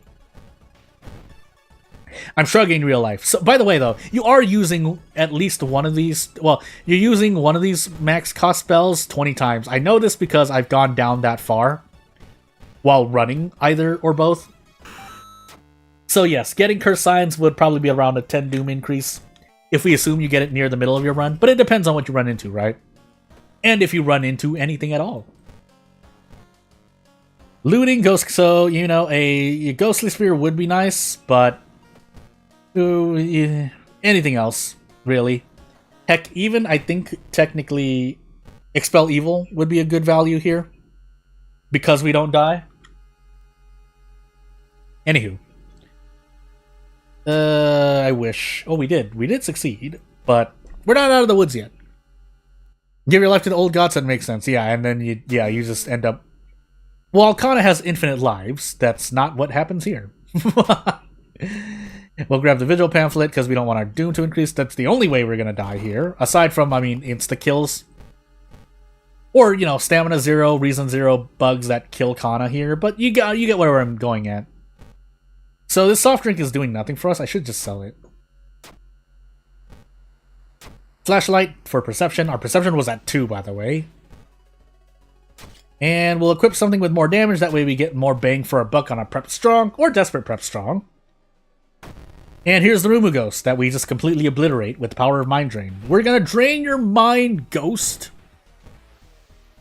Easy encounter. Easy. By the way, do we even get to sever here properly? We do.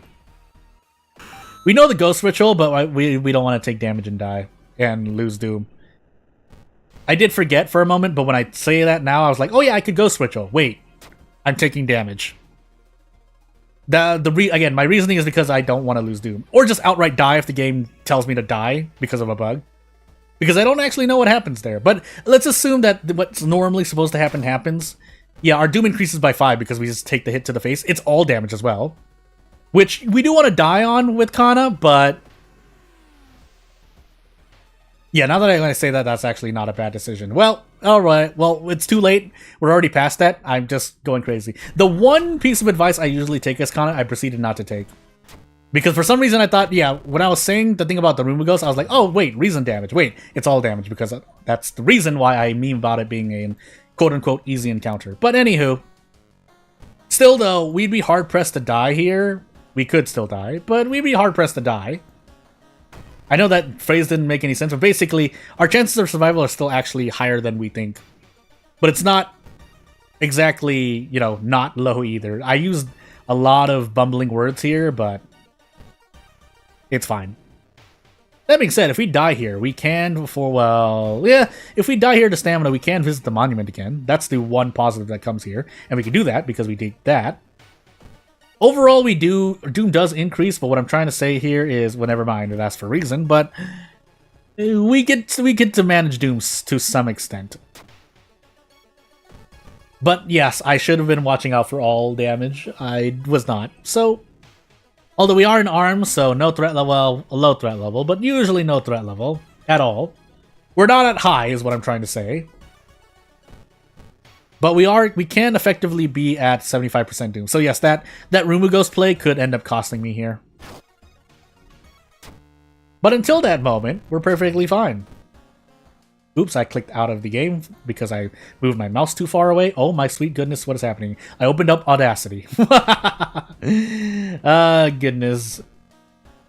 Alright, let's go. Every single key, 85% Doom. I don't remember my second encounter, but we don't have that check, so that's perfectly fine. We don't lose 6 stamina. I'm going crazy. We don't lose more than 7 stamina. I'm going absolutely crazy. But either way, we should survive no matter what. And if we don't, that would be really weird, wouldn't it? So, yeah. We would have so easy run. Previous one didn't happen. Yeah, this is the run we got. This is the run we got. Unless we somehow magically die. But obviously in our heart of hearts, it's a bug. If I die here, it's a bug. Like, that, just straight up. So, let's continue onward and actually do, if not the last run for the stream, then the second to last run. Because this is, this was an interesting run. Although I would grant it, without Mind Drain, we die here. Like, let's just admit it. Without Mind Drain, we die here. We can just choose anything we want. We just guess there, and yeah, that's the Kadak run. We already have a score of 1. So as we get into our next run, which will be at 7th Curse character exclusive Miku, pretty normal run. In fact, a run that's in our favor, because it's both Ath and 7th Curse, so we don't need to prepare for funds. We will still, but 2nd Dexterity, Light, Toxicon, Knowledge, and no 2nd Encounter check, which is good for me, because I always, or just looking at my resume, I forget a lot of the time. Actually, Hardware Store, by the way. Empty Bottle. I accidentally healed Reason there, because that was a misclick. And by the way, that's just me. Oh my goodness. What is this? Footage, Mermaids, Recluse, Metamorphosis, and Painting. So footage first, and then all of the bosses right after. So yeah, we don't need more funds, but we just want to open up funds for 2 Doom. We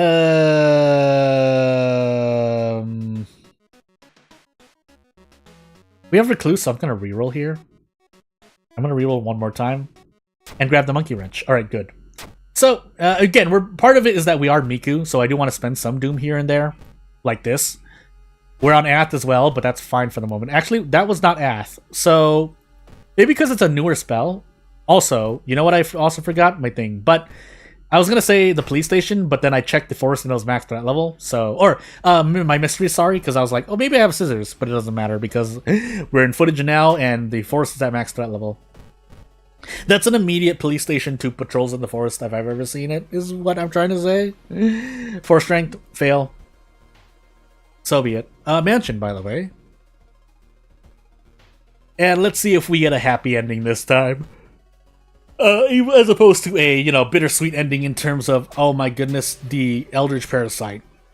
I think we're okay right now. Again, we have Recluse. We do want to save on Reason if possible, but yeah, as I just said.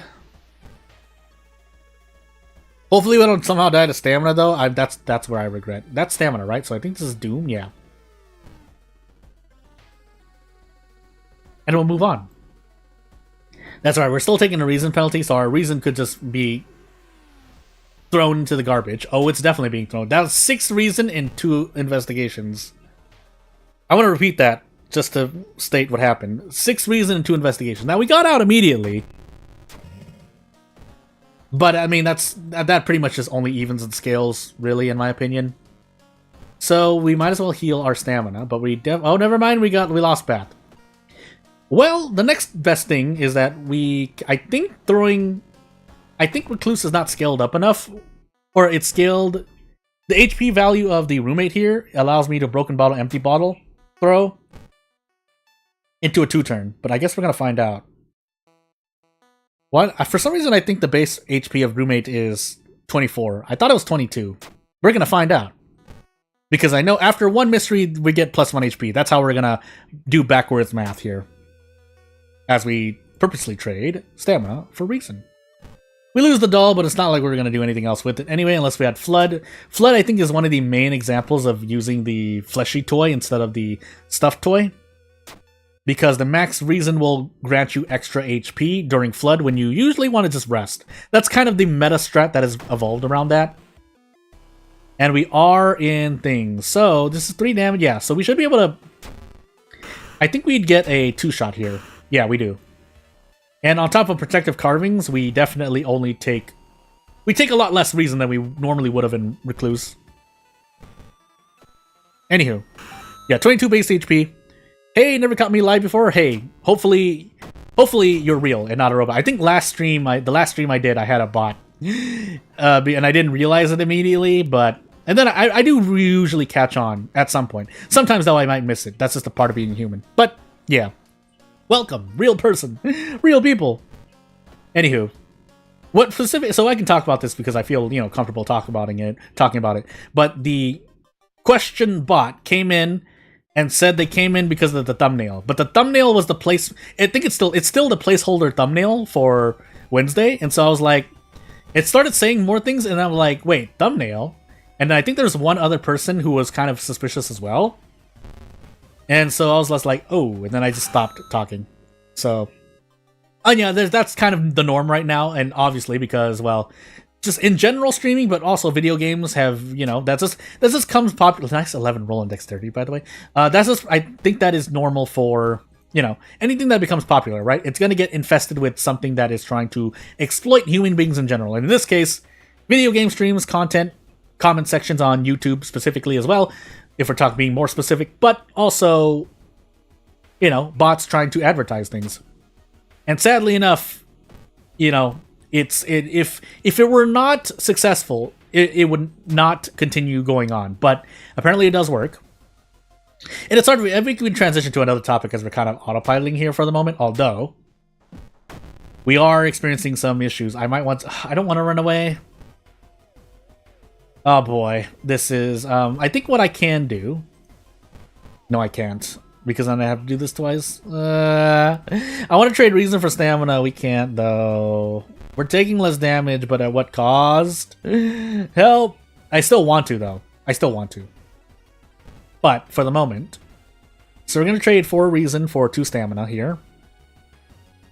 And we're not out of this encounter. The reason why we're trading 4 specifically is because I can forget these 2 spells and be perfectly fine, reason-wise. But we only have 4 stamina for this encounter. But we do have 7 strength with the monkey wrench, so maybe we can make something work. I forgot to equip the ritual mask, by the way. I accidentally added it to storage, but that's fine for the moment. Okay, so what I was going to say is, I have seen a lot of, so for better or worse, I think for the better, we do usually have, I know people who are very often very logical thinkers, but they have been tricked by scams in the past, basically. I'll say that much. And it was not good. But again, there's not really... I'm trying to figure out ways of getting, people away from things that I know are bad, but I don't really... Because usually what they ask for is, they ask for evidence, essentially. And I can give them evidence, but a lot of it essentially does come down to hearsay on the internet. Because, yeah, and that's really all I can say. But obviously, these are things that you learn... obviously from bigger content creators and whatnot, telling you that, hey, so for example, Ponzi schemes, pyramid schemes, but just, in general ads. And these are not base things like, oh, the top search on Google in this case, because it happens on Google, so we'll say Google. But the top search on Google, has an ad, and it's immediately an ad, but sometimes it's a malicious ad. But those are not things. It's more...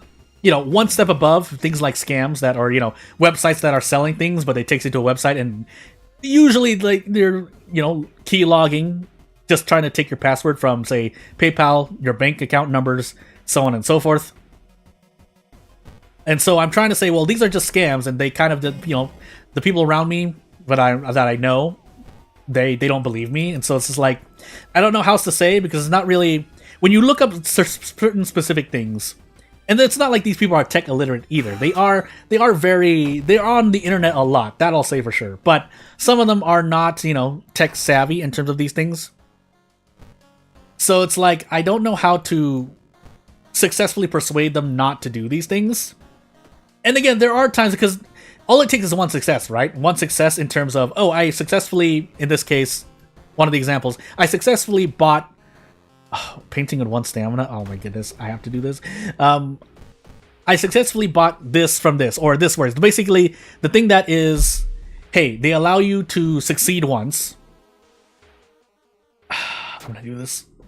They allow you to succeed once, and so then they scam you afterward. There's no really way to show them that there is a fire because there's a lot of smoke. To use this analogy, basically what happens is, I show them that there's a fire because there's smoke, but they're like, no, it's smoke because it's something else.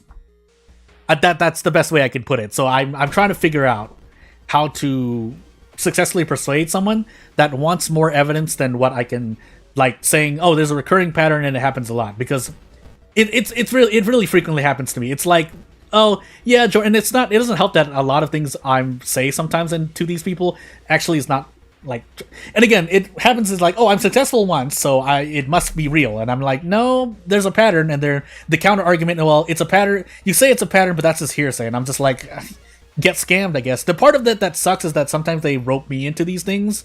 And so my information is what's at risk. And I'm like, I end up having to change all my passwords and whatnot. Or have to protect myself from getting hacked, and it's like, but anywho, let's see here. Oh, I can just desperate prep strong out of this, by the way. So if you're interested about something else, Jordan, there's a YouTuber that did a video masquerading as scam people. Yeah, I've seen those. No, I've seen a couple of those videos where they reverse scam, and those are people who have the resources to try and protect themselves and others and try to stop people from doing what they do. But I only have so much time in my life. I say as I, turn on content creators, streamers, and VTubers as I work. But, as I do T14 to 16 maps, I listen to, clips of streamers and whatnot. But there is, you have to take what positives exist. By the way, are we going to be okay here? Guess I might as well do 3 of these.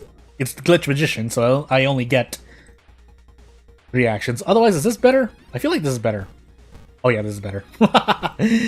So I take 1 Doom here for 9 damage. And then we just do Prep Strong 95%. If I miss an 81% earlier, Gambler's Fallacy. Okay, good.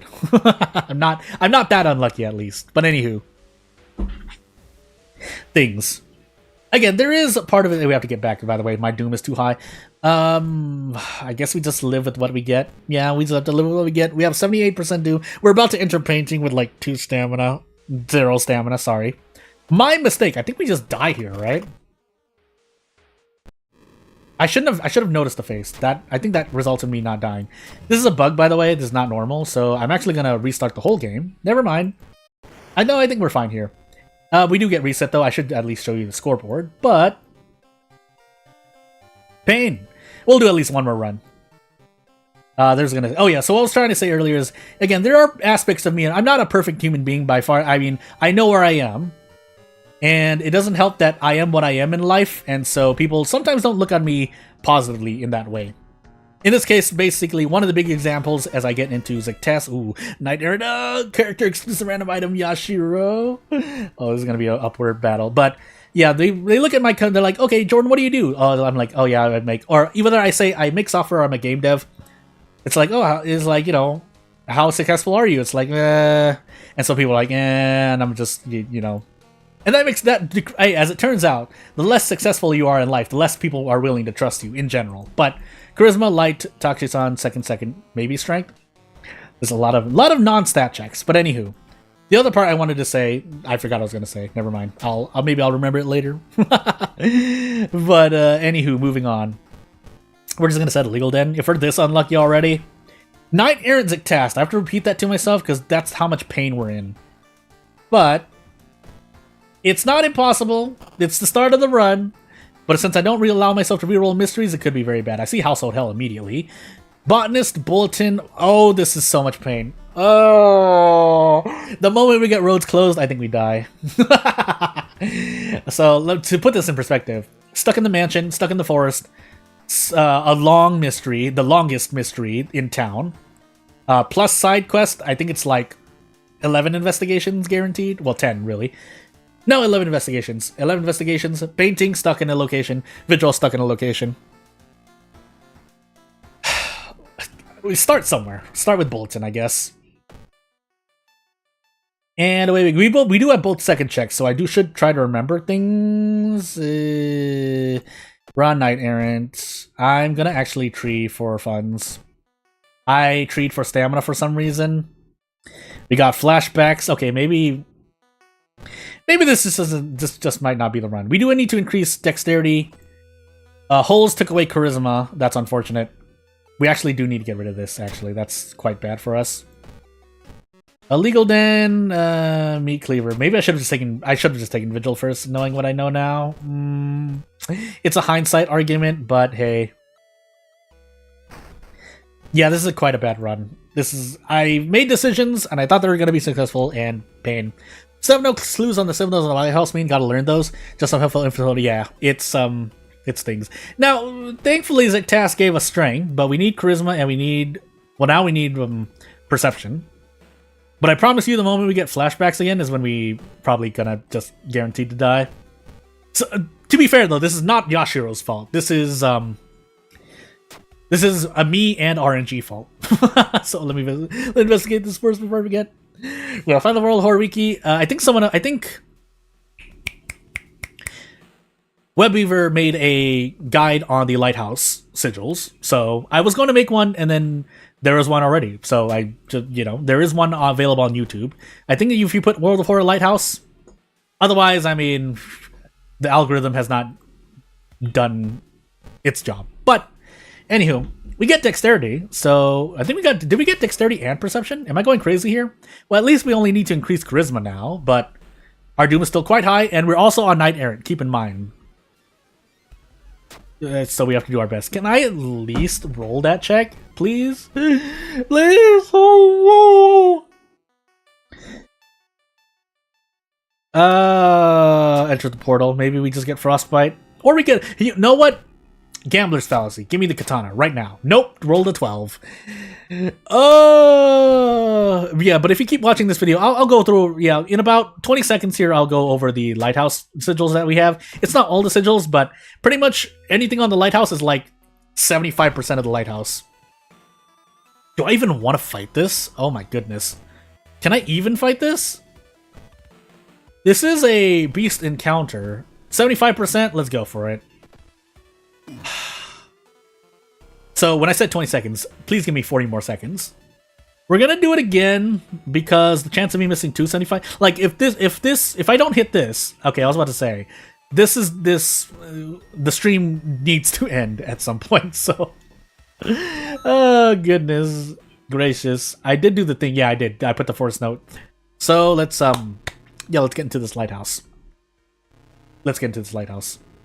If you're in tune with the World of Horror Discord server, I think the lighthouse sigils exist somewhere as well.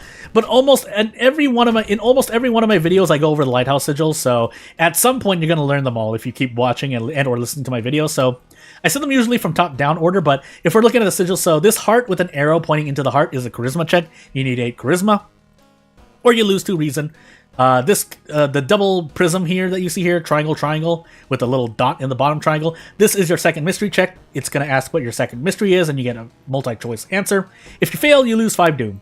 And all of these, essentially, when you succeed, you get 10 experience. This VR, it looks like it says VR. You could call it something else. I say VR. This is a light check.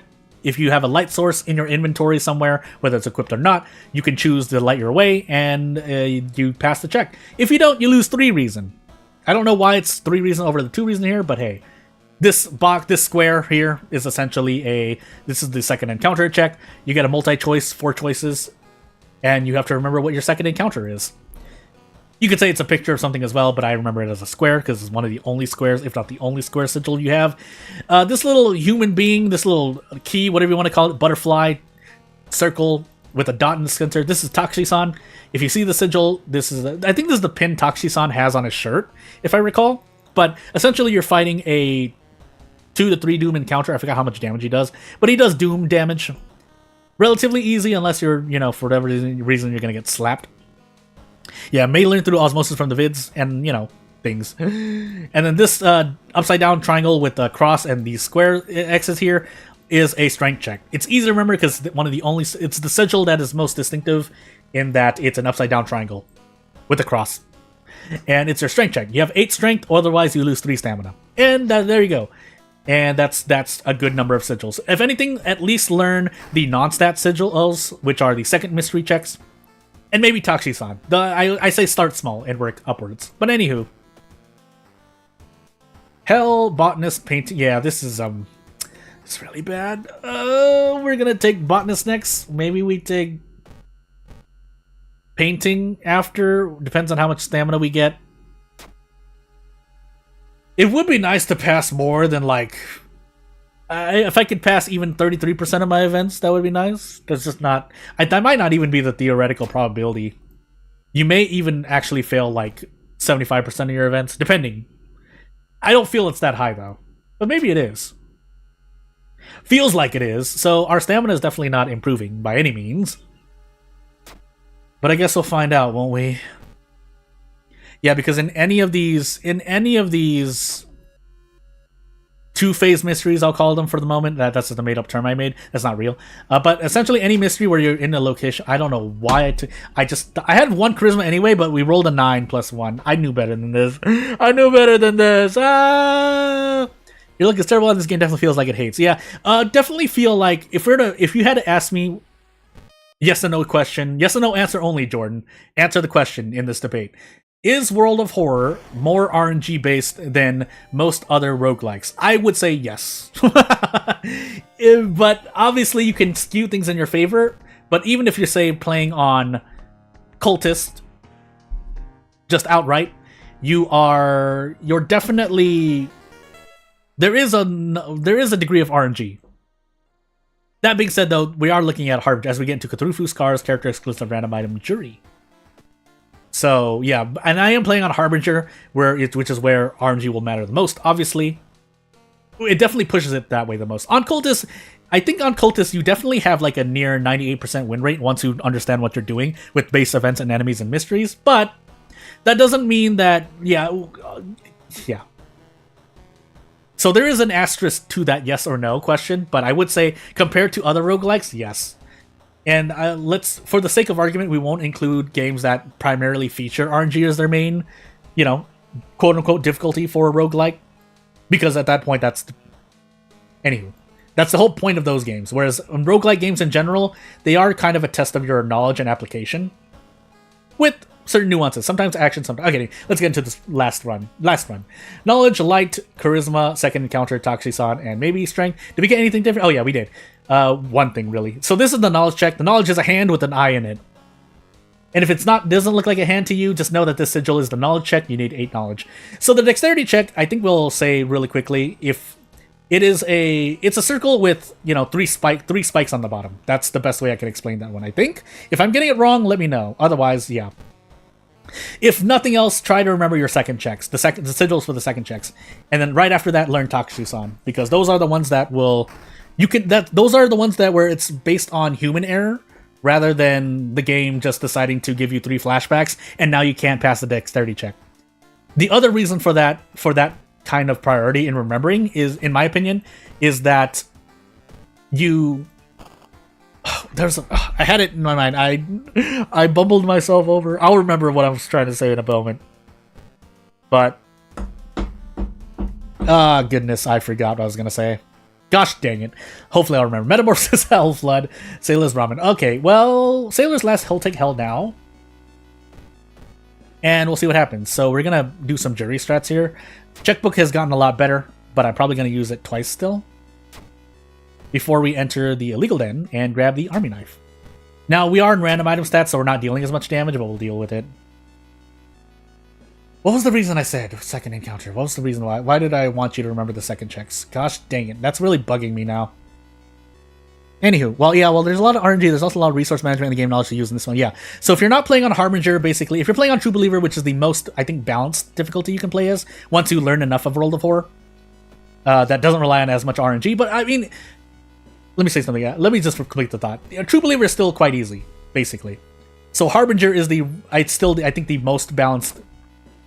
But that's not to say the RNG won't absolutely hurt you. At the same time, I've said this before and I'll say it again. Minimum, once you know what you're really doing with base events, mysteries, characters, and whatnot. I have to keep saying that because the balance of the game does change once you introduce custom characters and whatnot. But with working with vanilla World of Horror on Harbinger, you can still get a minimum 75% survival rate. The other 25% is usually RNG.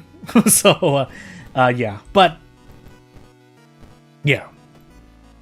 And you can say this for most other games as well, and I don't know the exact number, but if I had to put my money down, I would still say World of Horror is a lot more RNG based than Isaac, then Cult of the Lamb, then Slay the Spire, then Knock on the Coffin Lid, then...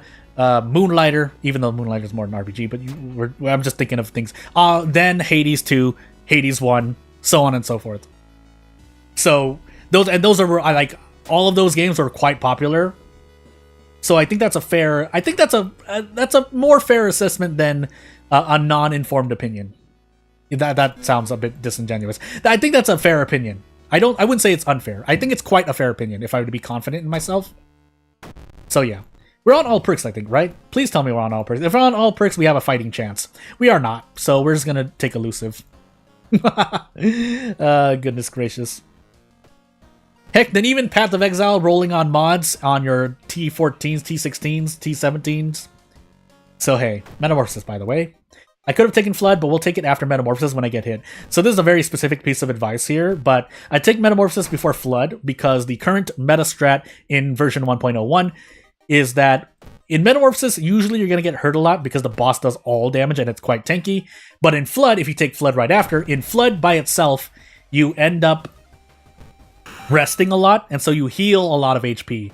And usually you're not going to take a lot of damage before you can rest in Flood. So that is at least my logic behind taking Metamorphosis and then taking Flood. And then I take everything before the 4th mystery, because if you didn't know, on your 4th mystery onward, enemy damage increases by 1.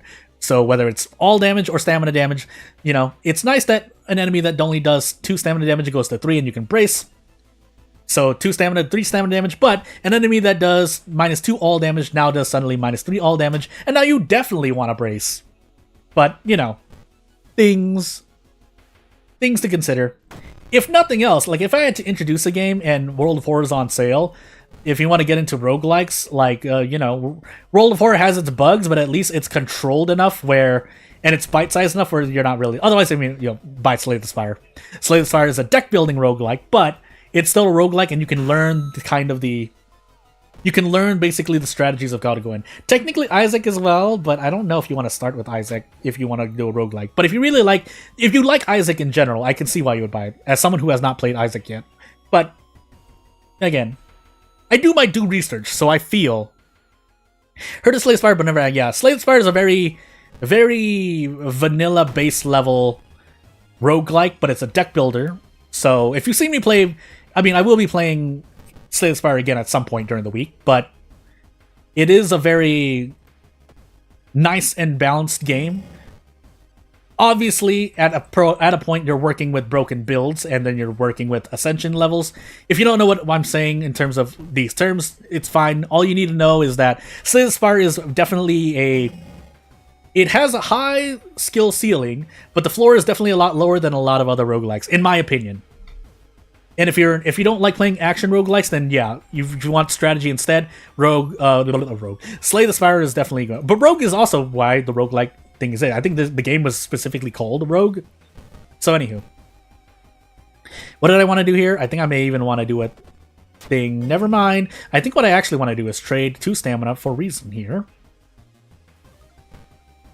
And we'll move on. But again, this is a less informed opinion. This what I was saying in the past minute is less informed than my opinion on Slay the Spire compared to everything else. By the way, rip my thing. Why did the horror catch up? Are we on Cthulhu? We are. I was like, there's no other way we're getting Doom. But anywho, Isaac starts really smoothly. More he unlocks stuff, the harder it gets, actually. Terrible Hill game, so it was, yeah. So that's why I specifically added the asterisk that was, if action roguelikes aren't for you, then yeah, maybe Isaac, 20 minutes, even Vampire Survivors, if we're throwing that in. Even though that's not specifically a roguelike, it does have roguelike elements, even though you're just doing runs here and there and doing stuff. But anywho, you get the point I'm trying to make, I think. We still want to brace here. Yeah, we want to brace here. We want to actually hit this. Now we don't have to do anything else. And now we can Desperate Prep Strong.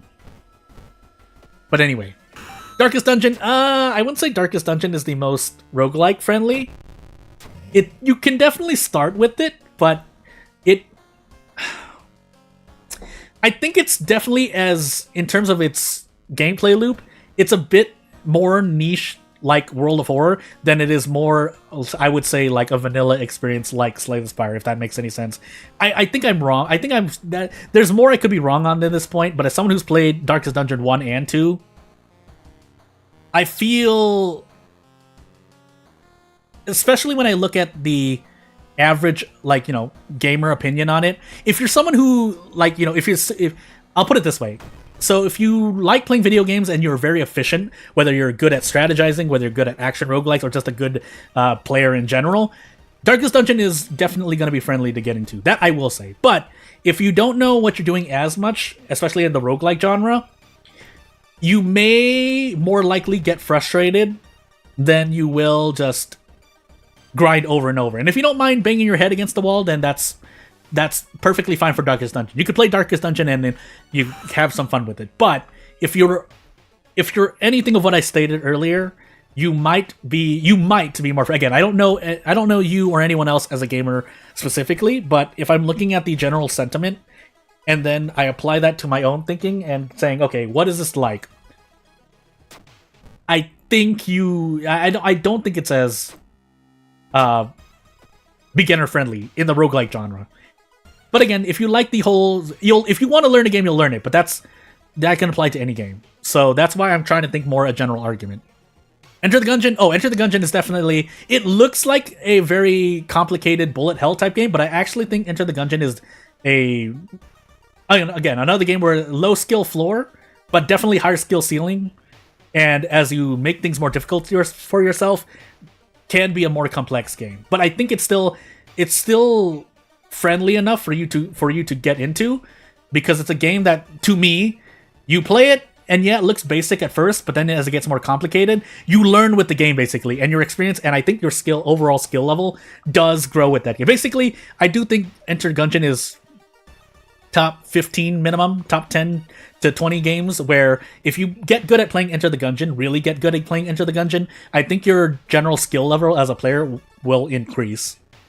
Same thing for Slay the Spire. That's why I consider Slay the Spire, and that's why I consider, Darkest Dungeon, I think you can get, like any game, I think most games that we mentioned here, if you get good at playing them, you will, in general, become a better player in general. I need a rest, by the way.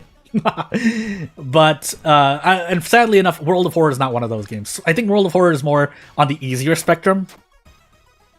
And then the level of complexity is actually not that high, because the complexity, it looks like there's a lot of complexity in World of Horror, but that's more just the RNG rather than something that the developer has designed and thrown at you as a player, and that you have to either figure out in terms of, okay, I have to be able to perform this maneuver in an action roguelike, or I need to learn how to play certain builds, or learn certain builds, or learn a certain fight and retain that knowledge and apply it correctly when it appears. I think that's the difference between every game I've said compared to World of Horror. So, yeah. And that might sound like I'm contradicting myself based on what I said earlier, but yeah. Enter the Gungeon, roguelike, worse than Isaac. Not worse as a bad game, but the dodging and gun... Yeah, dodging... Yeah, again, there are different skill sets, or the degree of a skill set required in Gungeon definitely... it doesn't seem like it differs. Again, I haven't played either to a large extent, but from what I understand of what veterans of both games, or both who have played both games, have said in the past, there is a higher degree of skill required in one area than the other. I think for Isaac, there's a lot, for what I've seen, again, I don't know if this is true, but there's a lot more of a knowledge check in terms of what you want to do as you're progressing through. I want to say even a little bit more than Gungeon, but Gungeon definitely a lot more is on your self-movement and dodging, rather than in Isaac when you want to plan a build out. And you can work with a lot of builds in either game, but if you don't have something in Isaac, apparently you just die. Whereas in Gungeon, usually it's that if you don't have something correct in Gungeon, it just takes longer, because you run into something that you fight and you're just like, well, I can only get this much damage, or I can only tank this much, so I have to do this fight in this way. Whereas Isaac, you just explode sometimes. From what I hear anyway. Again, I don't know if it's true for certain. So actually, I shouldn't even be bracing. Was I bracing at all at any point during this fight? If I was making a mistake. But otherwise, at this point, I probably should just trade Sam for reason. Otherwise, I will die. This is... Why did it not show me stamina for... Okay, good. I can add attack boost here, but I'm just going to be lazy for the moment. Yeah, without mods and Isaac, yeah, I love game knowledge. Isaac, more preparation and careful planning. So, yeah. And again, that's what I mean by... So, I mentioned earlier in the stream about the topic of each genre has its, and when there are enough games come out for a genre, players start to look at whether or not they want to play a game, what their interest is, based on the game's pulling point. And this is kind of more gameplay focused, so it's not really what you see immediately. But I think there is something that some people don't talk about sometimes, but they think it's inherent in players, in that... I'm just going to take a gamble here, by the way. Never mind, I can't do it. And it's that the more you play a game, you learn what the game is actually about, as opposed to just the initial aesthetic, the initial what you think is the gameplay loop. What you learn becomes the gameplay loop is the other nuance that is meant to draw and retain players. So in this instance, it's, okay, you get to Isaac, and yeah, you can look at the story and whatnot. It's about this story, and the aesthetic with Isaac is Isaac. The aesthetic Enter the Gungeon is pixelized, chibi forms. But when you get into them, okay, what does each game actually demand of you? And do players like not just the loop, but what is being required, what is being asked of them to do more consistently than anything else? And again, in Gungeon's place, there's a bit more... I like if you had to objectively value one or the other, and I think they both ask for a good level of skill and knowledge application, but if you had to put one on top of the other, I would say Gungeon asks, it looks like to me, Gungeon asks for a bit more skill on the player's part, hand-eye coordination and movement, and dodging, over Isaac, but Isaac demands more knowledge retention and application. But they do both have a high value of both. But again, if you're looking at both of them like that, then yeah. But again, this is a more I will admit this is a more uninformed opinion on both games, because I have not played both games. Am I dead here, by the way? I should have rested. Why did I believe I was okay here? Well, pain. Yeah, this is pain. Oh my goodness. Well, there wasn't even a damage penalty, but I rolled an 8. Aside from Mizuki, pain. Yeah, and Hades is that way as well. You can work with a lot of builds in Hades, but it's just a knowledge check. I think I was already reset anyway. Yeah, I was already reset, so no need to show I'll show you the scoreboard, but pain. I was kind of just off in my own, talking on my own, but I think that's part of the draw of my streams at this point, is learning what I think, even though I'm closer to just an average gamer rather than the game dev that I propose to be. But anywho, yeah, without further ado though, don't think there's much else. If you have anything to do, I'd like to thank you for watching. If you want to support me, subscribing and whatnot, it would help out. You can subscribe to my membership. That's $3 USD per month, but otherwise, like, if you don't want to do that, I would rather you spend money on any games I make, or donate if it's a free game that I allow donations for, because that you get something for it. But yeah, without further ado, back to working on my thumbnails for my streams, and back to Path of Exile, I guess, which there should be a video within the next 6 to 9 hours, otherwise I'm gonna cry. But yeah, that's all for now. Anyone watching it now in the future, I'd like to thank you for watching, and anyone who came now, I definitely like to thank you for watching. So yeah, that'll be it. More World of War. Tomorrow's stream actually is going to be something else, but I'll announce it. That's why you should be subscribed. But yeah, see you later. Thank you for watching. Bye!